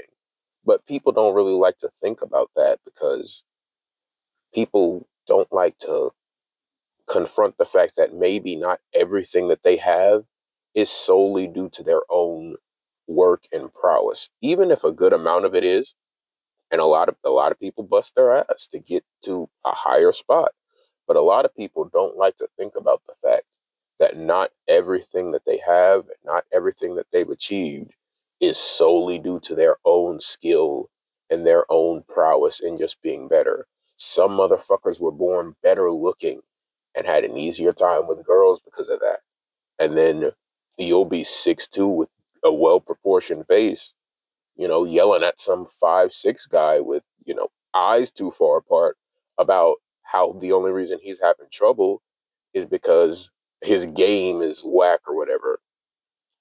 And in that same respect, you'll have somebody that comes from a fucked up family, gets out and, has to work two jobs just to stay afloat. And people will look at that person and they'll fucking bash him. They'll fucking get on him. They'll fucking treat him just like complete and total shit, despite the fact that this is a person that was disadvantaged and also a person that is providing a service that is essential to you. It's just so twisted, man. It's like everything having to do with work in this fucking society is just so screwed. And we constantly enforce that as the people. We constantly make sure that we make fun of the people who work the jobs we need. We constantly make sure that we just don't even think. We don't even think about it. And we just accept the fact that we need to drain away so much of our life in order to live ours, which just seems so fucking contradictory. But even with all that being said, I've been in a weird spot where I've been doing it on purpose almost, just draining my life away at work because, I had some shit going on recently. And this recent job I've had hasn't been as stressful management wise as a lot of other ones. So it's not as hard to do for an extended period of time. And of course, it's security, so it's not strenuous physically. So that's also good. But I've just gotten into this strange space where I've been working more and more just to avoid thinking. And like that is just so fucked. Like I just don't even want to think about my own existence. I don't want to think about life.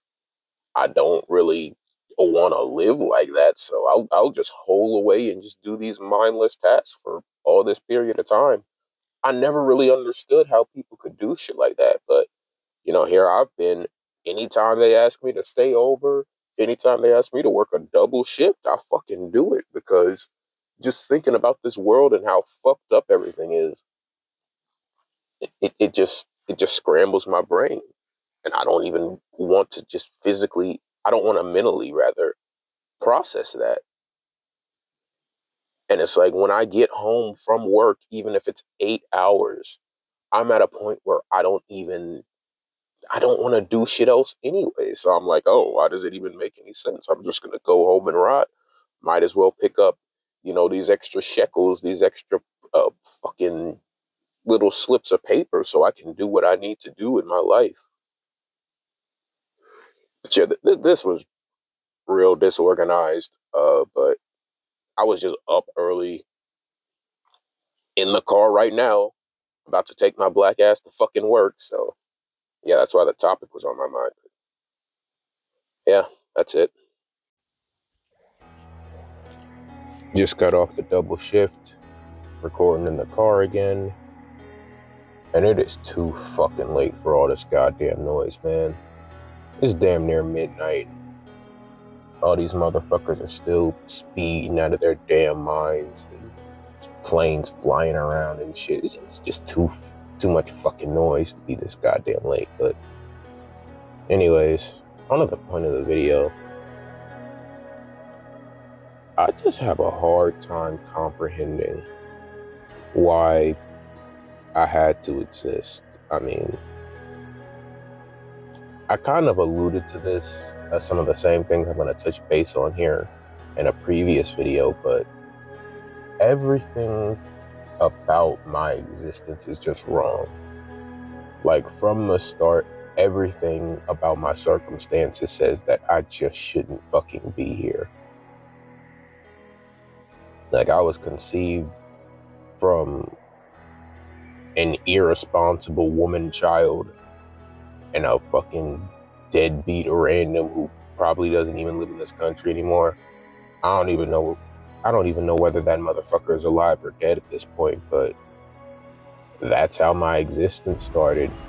She was gonna abort me, and honestly, I think the world would have probably been better off with that. Like, just, she had no way to actually take care of me. She didn't have my father. She knew she wasn't going to have my father around to actually be able to have a two-parent type of thing to where she could take care of me and I could be good. Like, you decided that instead of just nipping things in the bud, you were going to raise me through this cursed ass existence. Like, this existence is just cursed. From the start, it's fucked up. And again, like I mentioned this before, but both of us were supposed to die in the fucking hospital from how fucked up the pregnancy was. Now, a lot of that was due to doctor incompetence, but another thing is that, she was rather unhealthy in the first place, which probably contributed to that. But like, even beyond all this shit, like, just the circumstances of my birth that say you shouldn't bring a child into this world. The more I lived a life, the more those things were proven right. Like, the more the precedent was just followed to a T, because I went through so much fucked up shit. Obviously, she didn't have the resources to properly raise me, so we were in poverty, in fucked up places. When I was 7 years old, it was all kinds of roaches and just nonsense in the fucking house. Which, she didn't want to take care of any of that shit. My mother, she had made friends with some people in the neighborhood and had me play with one of her friends' kids. And we were cool at first, but this kid would actually end up going on to try to do some shit to me. So yeah, some unsavory things, which means most likely some unsavory things that happened to him. because a kid just doesn't fucking do that to another kid randomly. And it's funny because they don't even know the reason this happened, but uh, uh, from their perspective, we were just play fighting one time, and then I pushed him back and he fell like back first into the window. He didn't fall out the window, he just cracked it and just fell into it. They don't even know that that happened because, you know, he tried some fucking weird ass shit with me, and I pushed him the fuck back, and that's where he ended up. And unfortunately, I'd had some worst experiences before that to actually know what was happening to me in that instance, even as young as I was. But that could be a whole different fucking topic. Yeah, it's just like I was just birthed into this existence where I was gonna have to experience shit like this, man. Being fucked with in school, having teachers that had it out for me, having kids that would just fuck with me and bully me, and just for basically no fucking reason. Like, whether it was the way I talked, whether it was just me being quiet, you know, I didn't get along with any of these kids in these fucked up ass areas. It was just so weird. It's like, why was I born into this cursed existence? Why didn't you just nip shit in the bud? Like, I don't get why you didn't just pull the trigger, so to speak. You know, this shit has been hell from the start. Why did I have to fucking exist? You know, even after that, just more turbulence. You know, I think she eventually started to realize that she made the wrong decision as well. That's why she started fucking beating me and putting hands on me and verbally, emotionally abusing me. Oh yeah, and eventually I actually did try to speak with my mother about, you know, that particular kind of abuse that I had gone through. And she told me that she thought I was fucking lying about it. Now, keep in mind, at this point, I had already had a lot of issues with my mother. You know, she had been doing fucked up shit to me, but I still felt that bond, that like maternal bond that every fucking boy feels with their mother. But after that shit, it felt severed, man.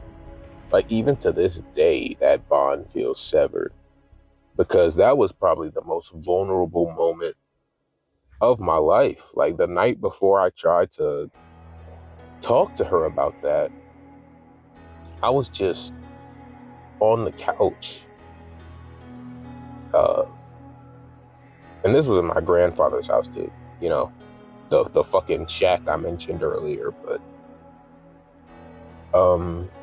yeah, I was just on the couch trying to go to sleep with, you know, fucking mice crawling around and shit, and the smell of kerosene in the air from the damn heater. And for some reason, I just start crying. And I had never really responded like that. I had never really processed that. I don't understand why it was so many years at that point, because by this point I was like 14. So it had been years since it had happened, but just I start thinking about it just randomly, and I cry and I break down.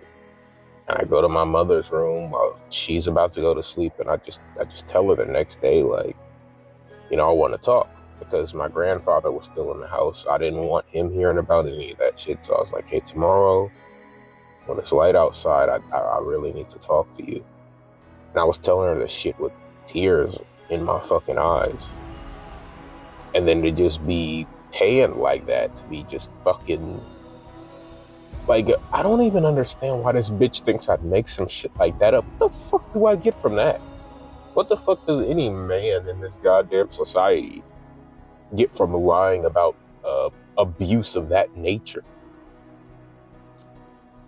it's always bad. Like, it always ends up on you. You always end up looking worse for that shit. You always just end up being straight fucking embarrassed about it. You know, why do you think like one of the most common jokes that people tell, and this shit is even in kids' cartoons, one of the most common jokes you'll hear is like, oh, don't drop the soap or some shit like that. Like, sexual abuse in prisons is just pure comedy to like 90% of people because that's a men's issue. That's some shit that happens to guys. So it's like, it's just ingrained in society. Like, any type of sexual abuse that happens to a guy is just fucking, it's a joke. It's laughable. You know, that's why when these fucking weird ass teachers go around, fuck little middle, like boys and just all this terrible shit.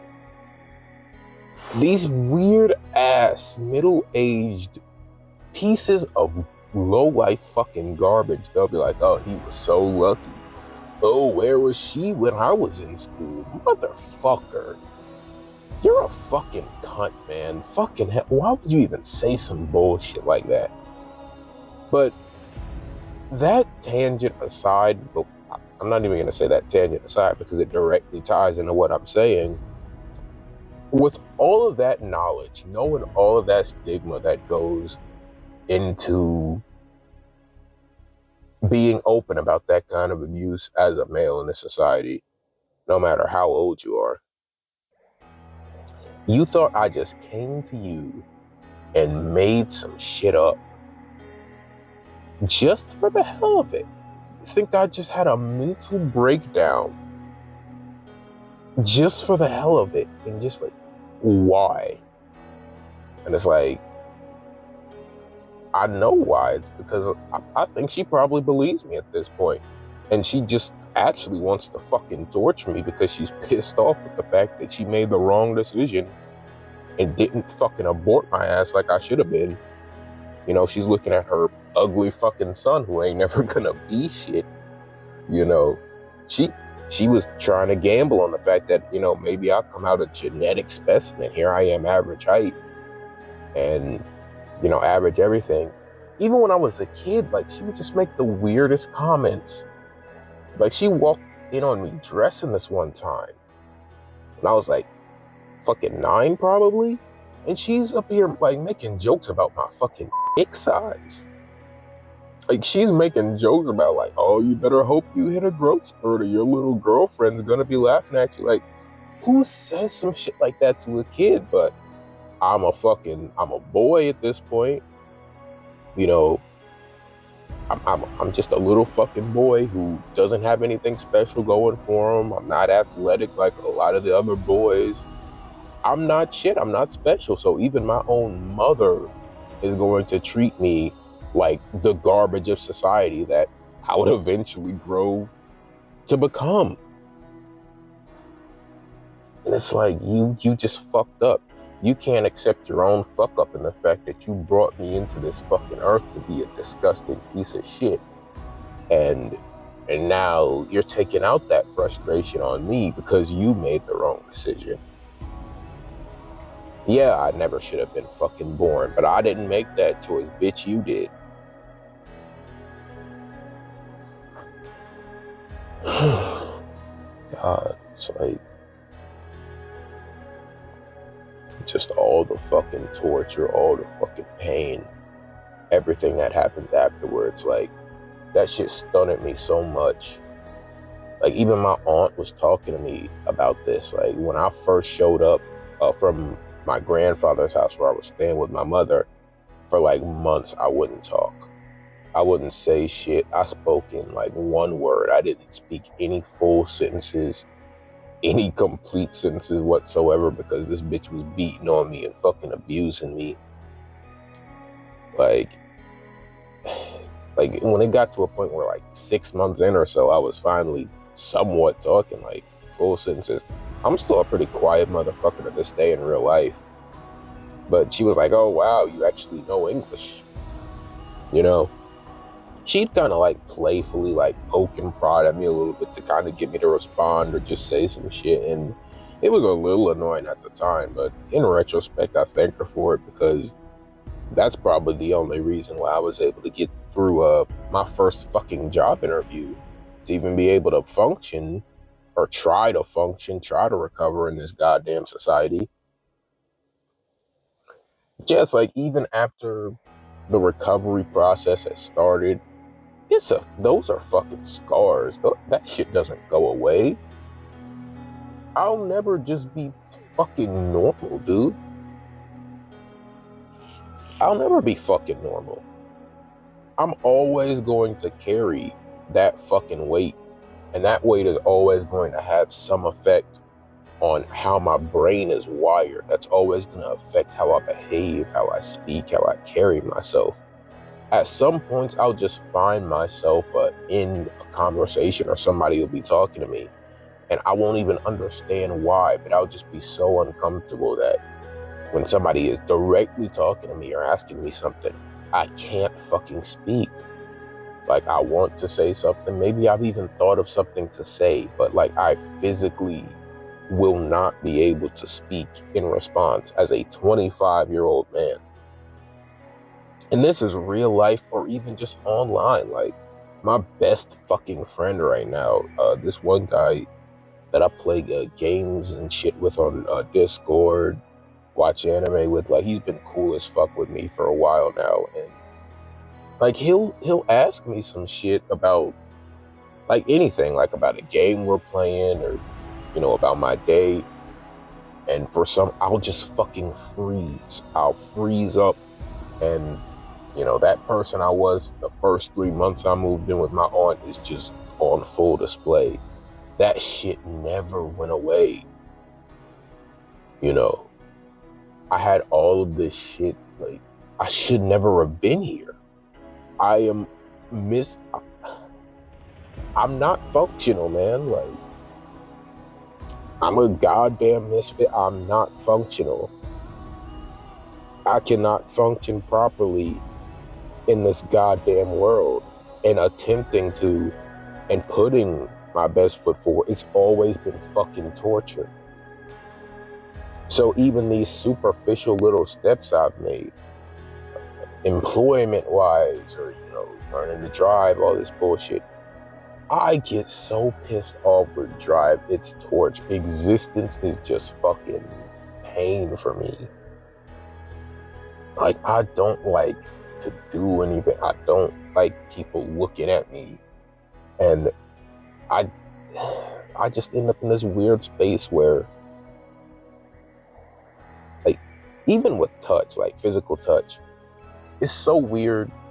I don't let anybody touch me whatsoever. The shit makes me shiver. It makes me uncomfortable, and you could probably guess why, right?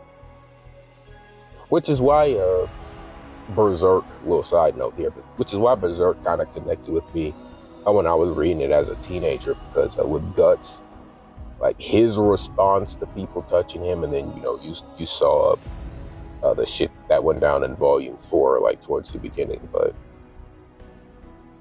yeah, his response was like, even just the detail in his face, like, I felt that, I recognized that, and I'm like, just damn. And I know, oh, literally me, that's all over the internet, but like, no, actually, like, not on a level where, you just think you're so damn cool because you read it, but like, on a human, emotional level, I fucking felt that, because that's some shit that I've had to experience. That's weight I've had to carry. But even though I am so uncomfortable with anybody laying a finger on me, I also suffer the same problem that a lot of other men do. Like, I'm also touch starved. Like that is just such a contradiction. I'm an abomination. Like, I can't do shit. Like, everything about me is a contradiction, an abomination. It makes no fucking sense. I should not exist. I am an inherently dysfunctional person that should not fucking be here. And for anybody that may watch this, don't think I'm about to rope Max or anything. I'm too pussy for that kind of fun. Best believe. I'm too pussy for that kind of fun. My dumb ass thought when I was like 12 or some shit that I would be able to hack myself with a PS2 controller. I thought that shit was gonna work out just fine. Like, oh man, that was fucking retarded. But yeah, I'm too pussy for that kind of fun. So don't think because I'm saying I shouldn't exist that I'm actually going to take the steps that I probably should, because I'm not. I'm not going to. I'm just stuck being this fucking abominable goddamn creature that walks this planet for some fucking, not for some fucking reason, for the worst fucking reason, just human irresponsibility and the whims of a piece of shit person. But oh my god, that's all I had to say, I guess.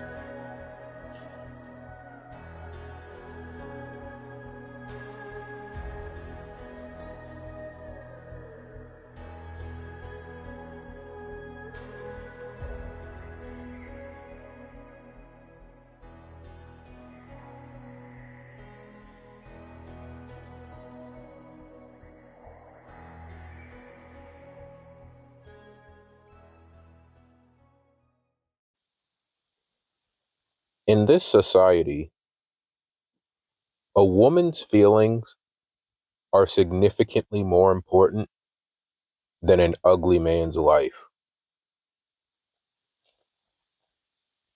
This is a realization that I've come through my entire life from stories that I was being told from other people, and unfortunately through some rather recent experiences I've had.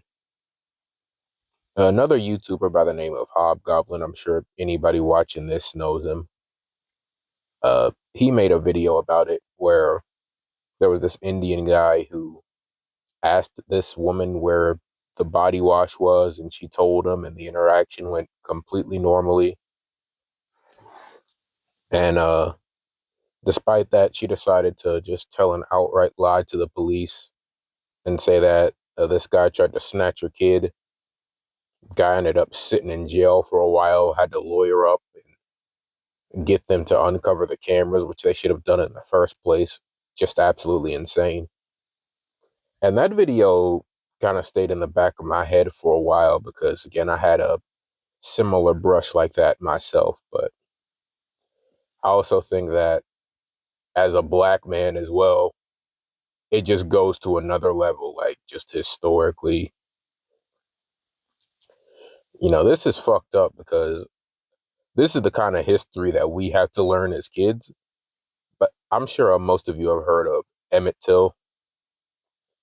And if you're unfamiliar with the story, Emmett Till, he was a boy that allegedly whistled at a white woman. And I think he was, again, like 12 years old. And he whistled at a white woman. And she said something about it. And basically, he was just tortured and beaten beyond belief, completely mangled. And it was just absolutely horrid. And the mother said, like, I guess they were going to do a closed casket funeral at first. The mother wanted it to be open casket so that everybody could see what was done to him. And all those pictures were just in the papers and everywhere. But the people who did that to him got away with it scot-free. Then come to find out 5 or 6 decades later, the bitch was lying about the whole thing in the first place. He never even whistled at her. Not that that would have been any kind of justification to take the life of a 12-year-old child. But even that little bullshit that she came up with wasn't even fucking true. Okay? She felt like she needed entertainment. On a whim, she decided that, again, she just wanted entertainment. Her feeling of boredom and desire to see something happen was more important than that black boy's life. Just like that other woman's boredom was more important than that Indian man's life. All right. A woman's feeling, regardless of whether that's anger at a man, whether that's just boredom and wanting to see something happen, how she is feeling in the present moment takes precedence over your entire existence as an excess man or a man that is considered undesirable by society. And that just makes everything so scary and so uncomfortable. And there's two sides to the coin as well, because yeah, there might be weirdos out there, but it just really makes you think every single time you interact with a woman. Like, I'll be walking home. Well, I don't have to walk home that much anymore, but when I used to walk home a lot, more towards nighttime, if I saw a woman that was walking on the sidewalk, I was like, oh shit, now this dumbass bitch is gonna think I'm following her. This goofy fucker. Now I gotta change my whole route home, or else this motherfucker is gonna scream and shit when I'm just trying to go. I'm just trying to go home.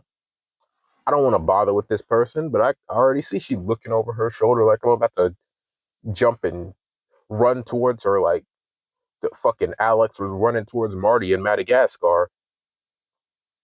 Like, no, I have no interest in you. I have interest in my fucking bed. I want to sleep. Work pissed me off. All right.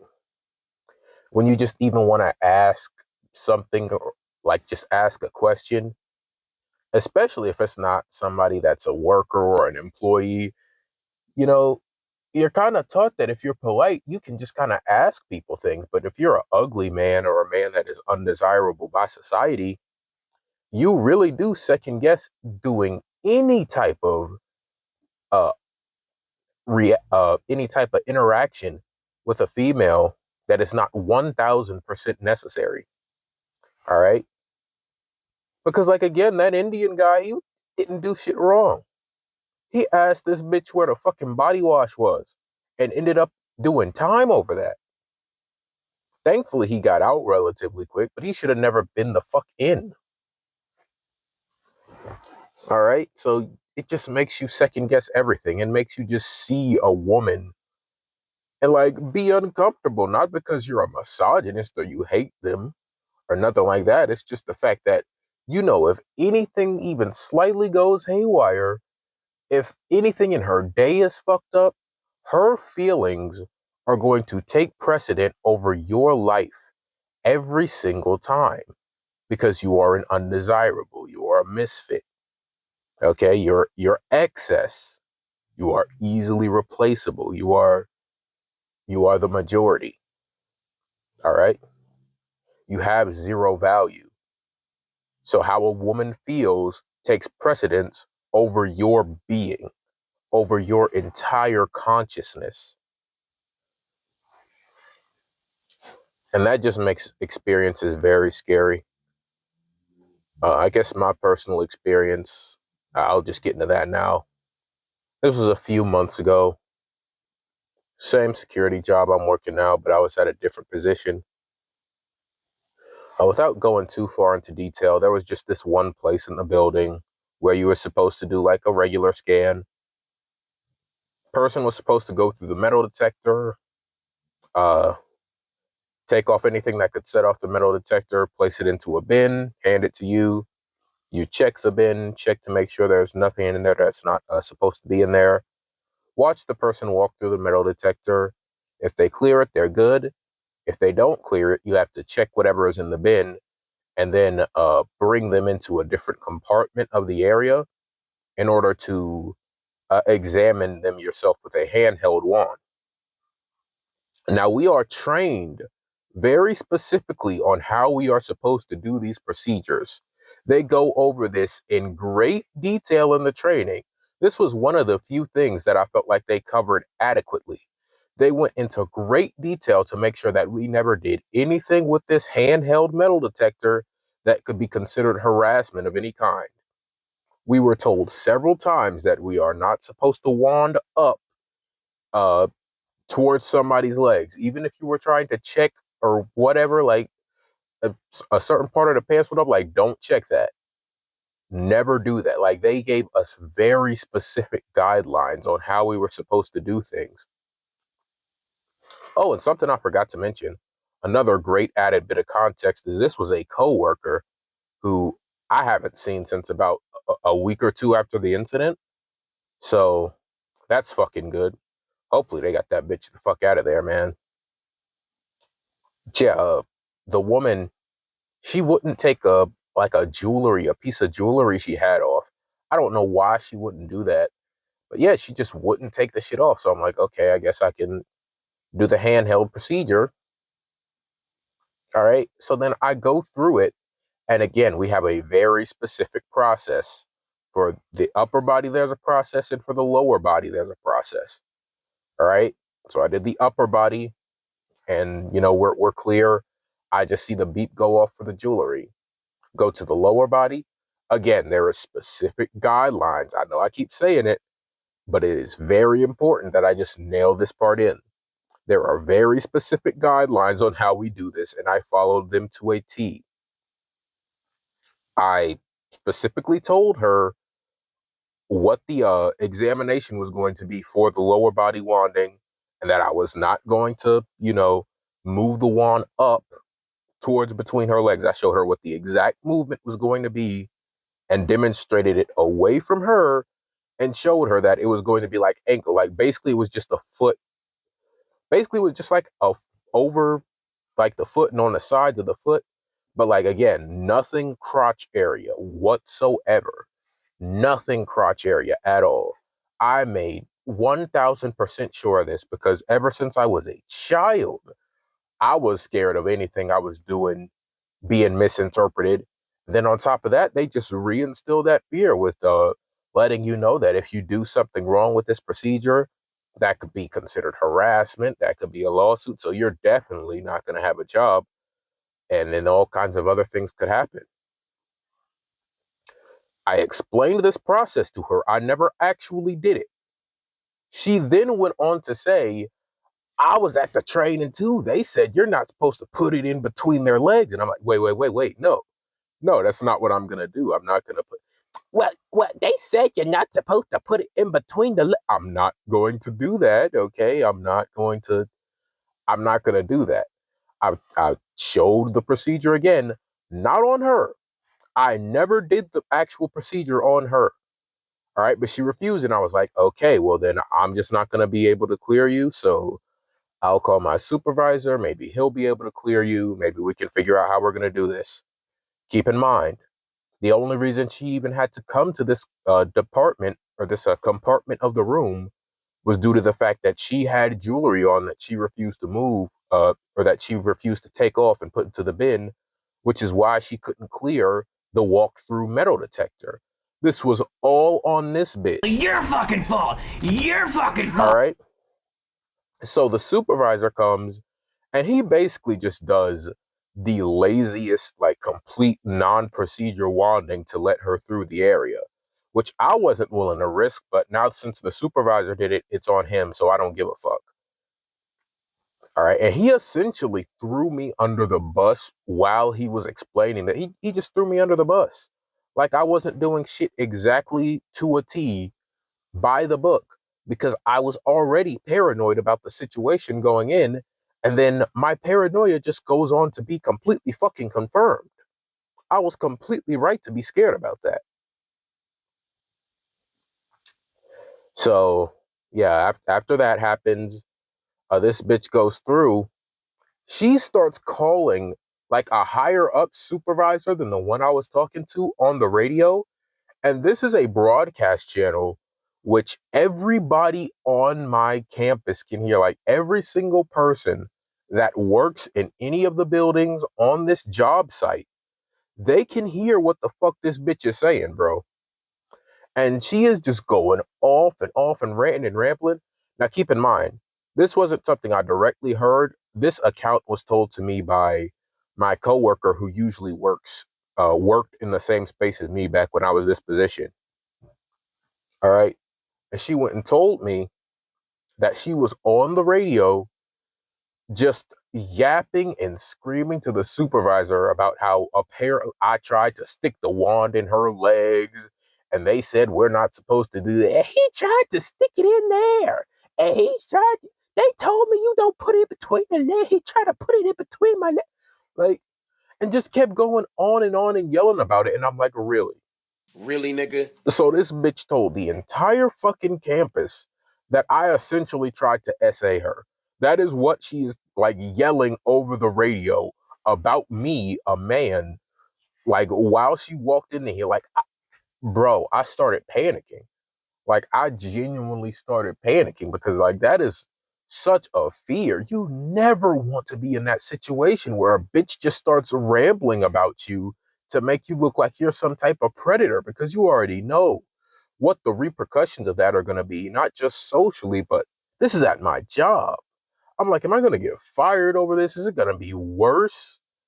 Now, of course, I'm thinking a bit irrationally here because the area that we're in did have a camera, but keep in mind, the Indian dude we were talking about, the story that a hobgoblin was talking about, dude, he was on camera too. They didn't check that shit until he had been in jail for like months, I think. So, I mean, I was at first thinking after the story happened, oh, there was cameras. I would have been safe.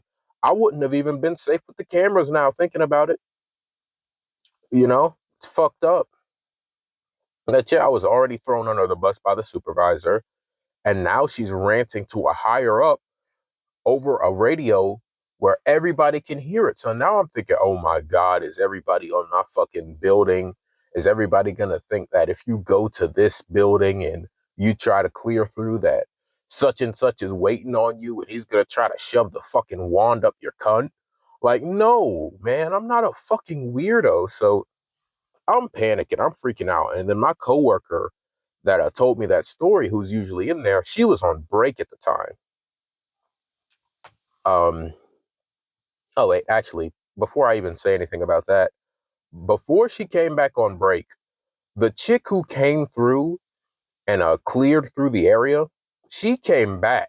So basically, I was still alone. My other coworker hadn't come back yet.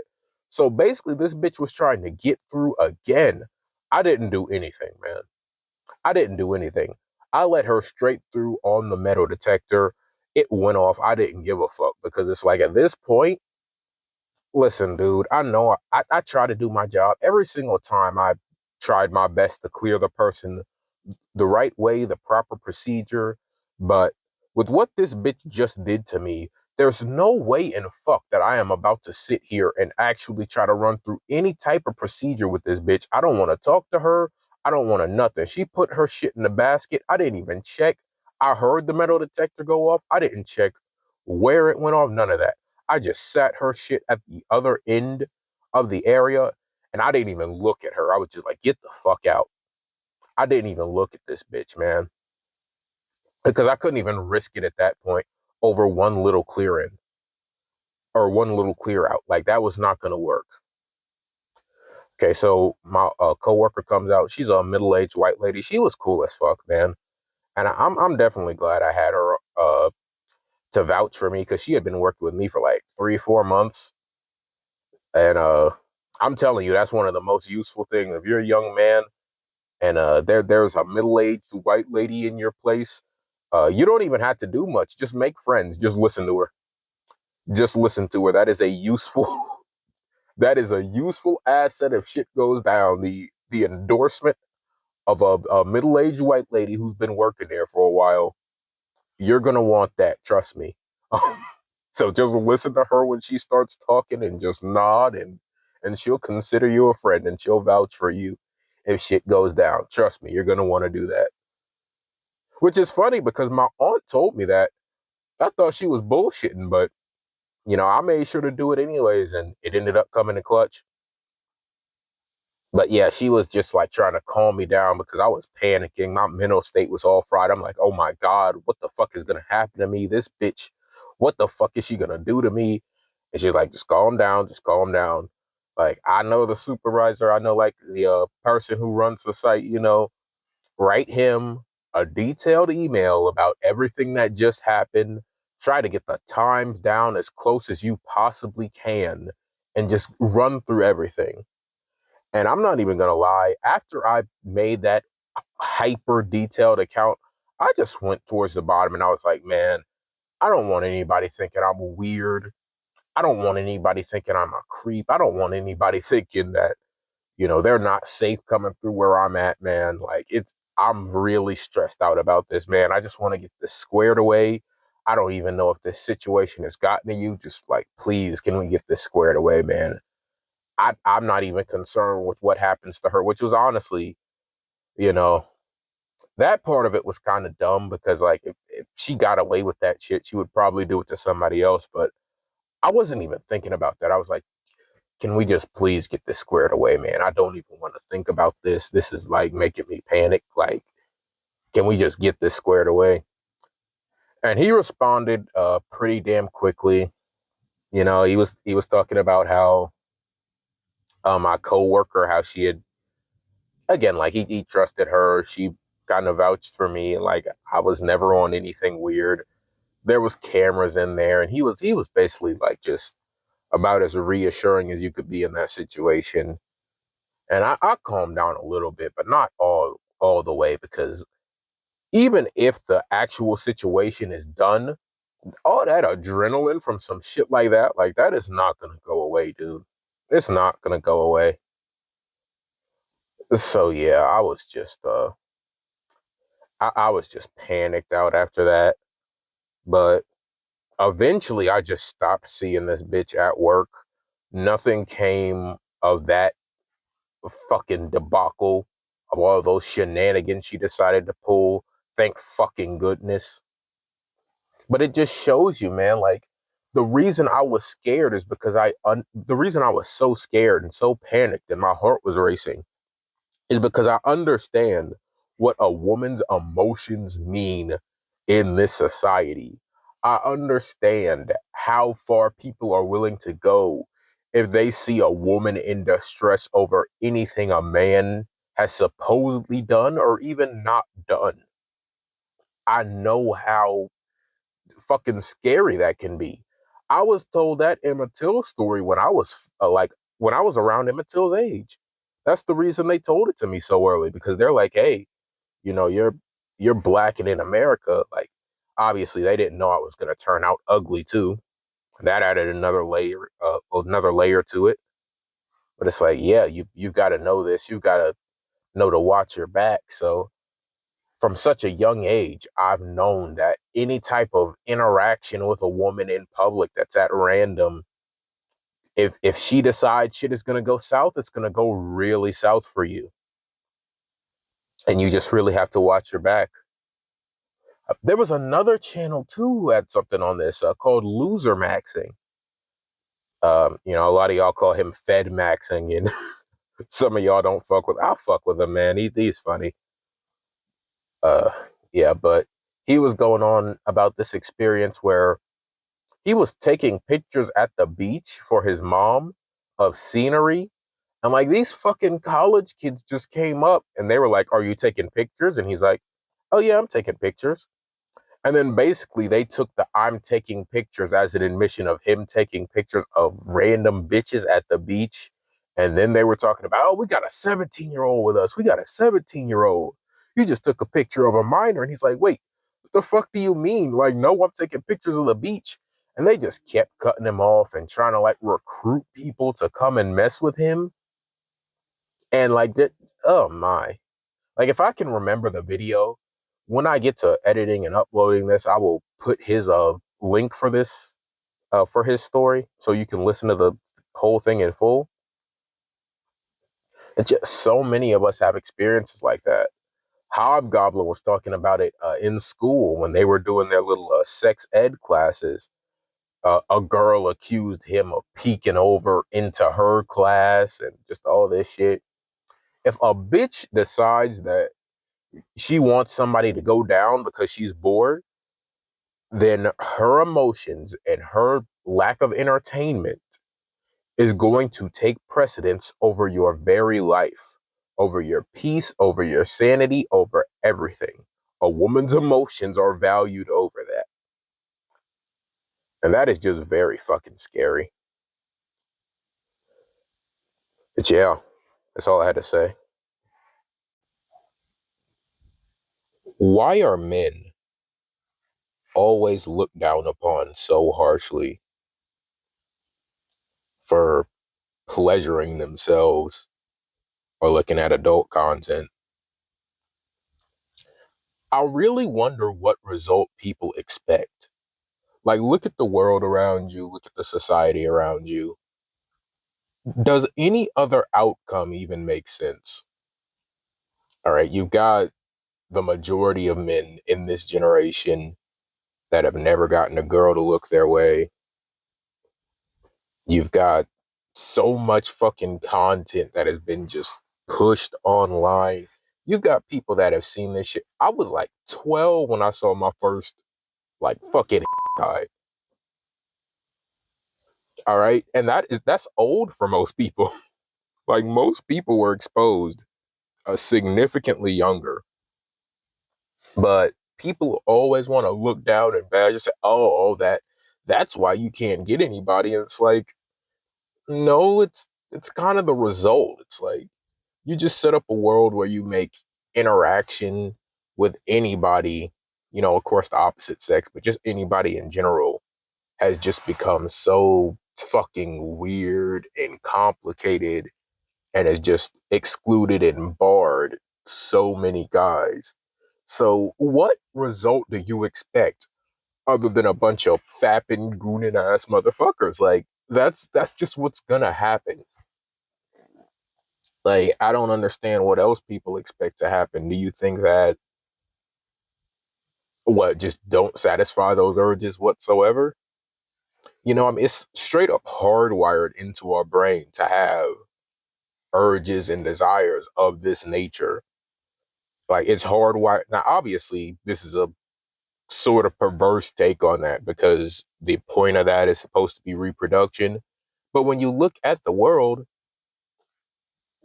how is this suitable for actually reproducing or getting out there or doing all this other shit?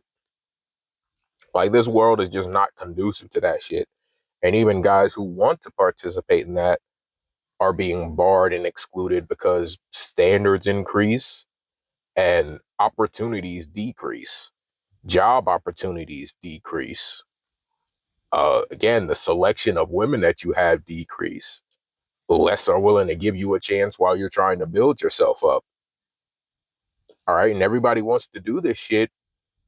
Like, this has always been something that happens when you're young. Like, people reproduce when they're younger, like young adults.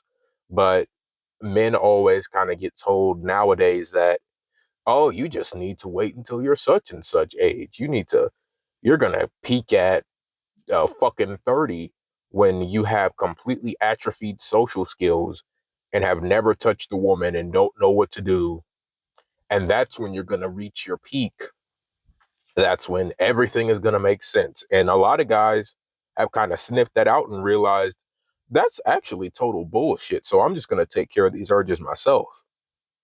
I'm just going to get the fucking poison out as quickly and efficiently as possible and enjoy myself because all these people telling me that, oh, you're trying to force it too early.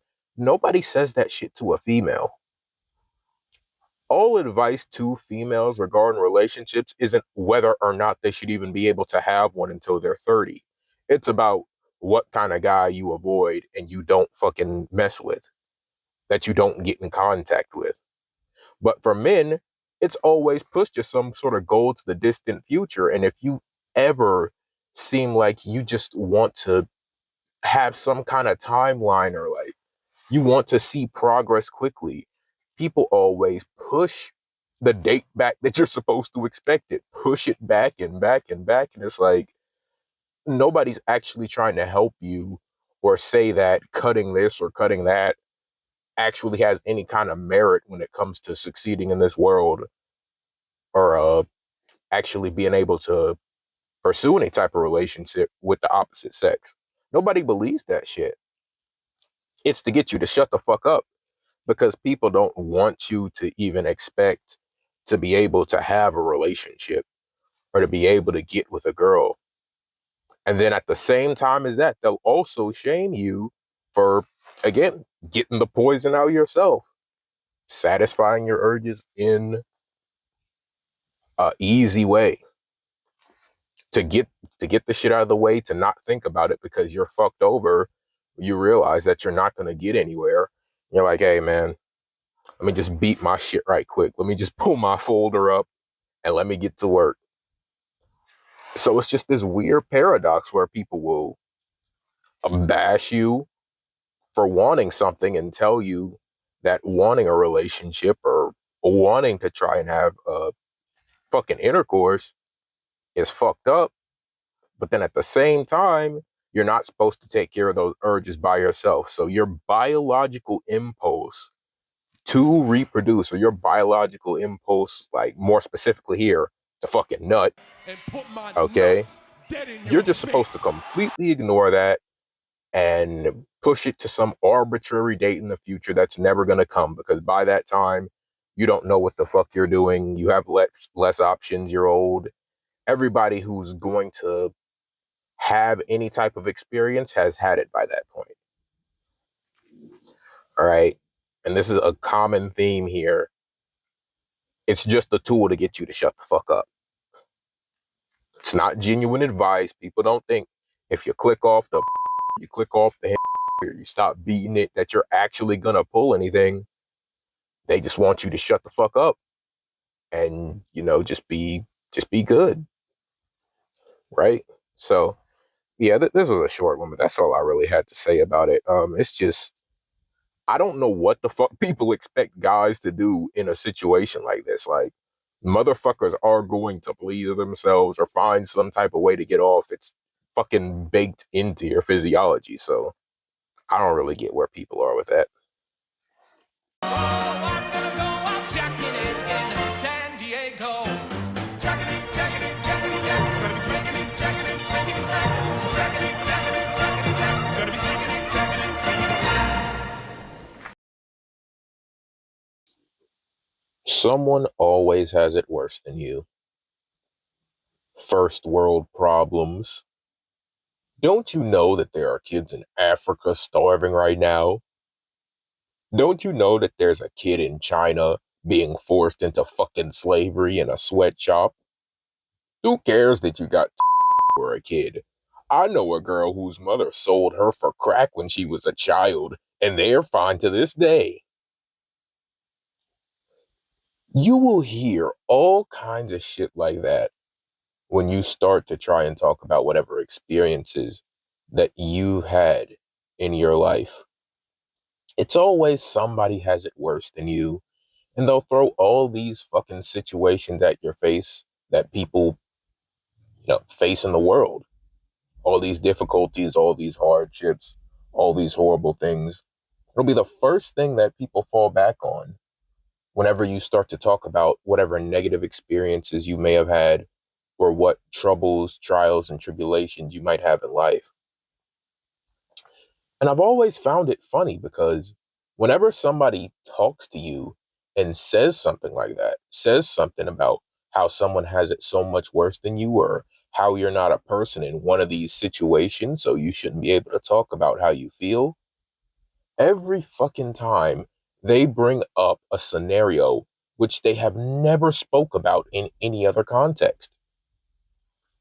They'll talk about starving kids in Africa the moment that you even start to talk about a problem that you have. Yet you've never seen these motherfuckers talk about any starving kids a day in your life. You've never heard them, do any sort of charity work or try to spread the word on some kind of page or try to get donations and nothing like that. Because they don't really give a fuck at the end of the day. They'll always bring up all these causes that are just so much worse than what you're going through, despite the fact that they don't care. So what that really means is you're not really using this as a way to build perspective for somebody. It's a tool. It's a weapon. It's something that you can use so you can quickly get someone to shut up when they're saying something that you don't want to hear. Because maybe what they're saying is something that you could apply to your own life, and you don't want to think about that. When a guy starts talking about troubles as far as the job market goes, as far as dating goes, a lot of this other shit that we'll talk about pretty frequently, a lot of these normal man, the first thing they'll do is just jump to these scenarios that they actually care nothing about. You're standing on the backs of these emaciated children that you always bring up in an attempt to silence me. You bring up a person who has been through horrible traumas, worse than most people will ever face, or have seen horrors and done things greater than what most people can achieve, not because you think it's something good to take from, but again, because you want to silence somebody. You're standing on the back of that. And I just wish that people who did shit like that could just reflect on why they do that. Okay, like, why does it take somebody complaining about their life to you, or not even directly to you? It could be just in a video. I'm not forcing you to stay here. I'm not forcing you to stay any sort of minutes you don't want to hear. I'm not forcing you to go into my comment section. But the moment that you hear me say something, you just immediately just pick up whatever tool that you can think of to use, because my speaking about my experiences offends you so much. And again, I think it's more of a thing that your experiences are reflecting on them. They don't want to have to think of the world in that way. A lot of these delusions that get put into their head by society, TV, other fucking brainwashed people, NPCs, whoever it may be, the delusions that they have, they're also programmed to maintain them. All right. So if you see somebody who's in a similar position to you talking about something that you might have gone through, or something that you see on a day-to-day basis is bullshit and that no one should have to go through it, or you paint it in the negative light that it deserves to be painted in, the programming makes them want to silence you, because if they sit with that thought, they might have to view the world in a different way. And no one wants to do that. No one wants to question what the established norm is in their head. Nobody wants to question what they've been taught their whole life. All right. So it doesn't matter that you don't care about them starving kids. That is the most irrelevant shit in the world. And I just really find it hard too when somebody does it, it hurts even worse, because some random fucker online, fine. I don't give a shit if you live or die, whatever. But when it's somebody that you care about, somebody that you feel comfortable enough confiding in, and that is their response to you, that shit is just a fucking gut check. That's a punch straight through the chest, because this is a person that supposedly cares about you, right? Or at least you were under that impression. That's why you felt comfortable enough to come to them with these issues anyways. Which is why spaces like this exist, which is why you have so many people who just ran on YouTube screaming to the void, whether or not anybody watches it, because it becomes the only somewhat safe place. And even then, you got retards in the comments, but you don't really care about them. You don't know who the hell they are, so you're fine with it. That's why these kind of spaces even exist. And the weird part too is that when it comes to men, especially men in their like early 20s, that type of range, one of the biggest things that you'll hear when a man discusses anything that he has a problem with is, you need therapy. You need to go get some therapy before you talk about any problems. You have therapy. You need to go see a shut the fuck Shut up. the fuck up, you All right. cunt! You're telling a group of people that have very minimal resources, if any, you're telling a group of people who are slaving away, working multiple fucking jobs, to go pay $200 an hour to some random who gives zero fucks about you to follow a flow chart of what you say and then give you a fucking predetermined answer based on that. I've seen posts from people where they've been talking to a therapist and they asked them a question and they straight up just sit there and they're like, oh, I got to think about that. And it's like, I guess I can't completely blame a motherfucker, because you are human at the end of the day. You're not going to have the answers for everything, but that's what makes it more sinister to me. Because why? Like, why is this the first thing? There always has to be another barrier for you to be allowed to discuss what you're feeling or what you're going through. It's always a barrier, it's always a tool. The first tool, a very common one, is again talking about somebody who's in a worse situation than you. Then after that, it's, oh, why are you even talking about that if you haven't gone to therapy? And then it just builds and builds and builds. It's barrier after barrier after barrier before you're allowed to discuss what you want to discuss. And again, none of this shit is because anybody cares. Like, a motherfucker will tell you to go to therapy, not because they think therapy would help you, not because they look at you and say, oh, I think if you talked with a professional, I think if you talked with someone who's licensed, that this would actually genuinely improve your life. I think looking at your situation, if you get in that crusty ass office and you listen to some bitch tell you how your mindset is negative and you need to do breathing exercises, I think that you would be less depressed. No, they don't genuinely think that. It's just something to say that sounds good. That's just an instant shut the fuck up to them. It's like, yeah, nobody gives a damn. Nobody gives a damn. So don't let anybody tell you because such and such is struggling harder than you, or because you haven't gone to pay exorbitant fees for absolute nonsense, that you're not allowed to just discuss something on an open forum. All right. And when it comes to an individual person's time, it doesn't matter how close you are to the person. If they don't want to talk to you, they don't have to fucking talk to you. But guess what? If you're uploading videos on YouTube like the rest of us, if you're talking about some shit online, you've got every right to say whatever you damn well please. Don't let anybody fucking guilt you out of that shit, man. But yeah, that's all I had to say for this one.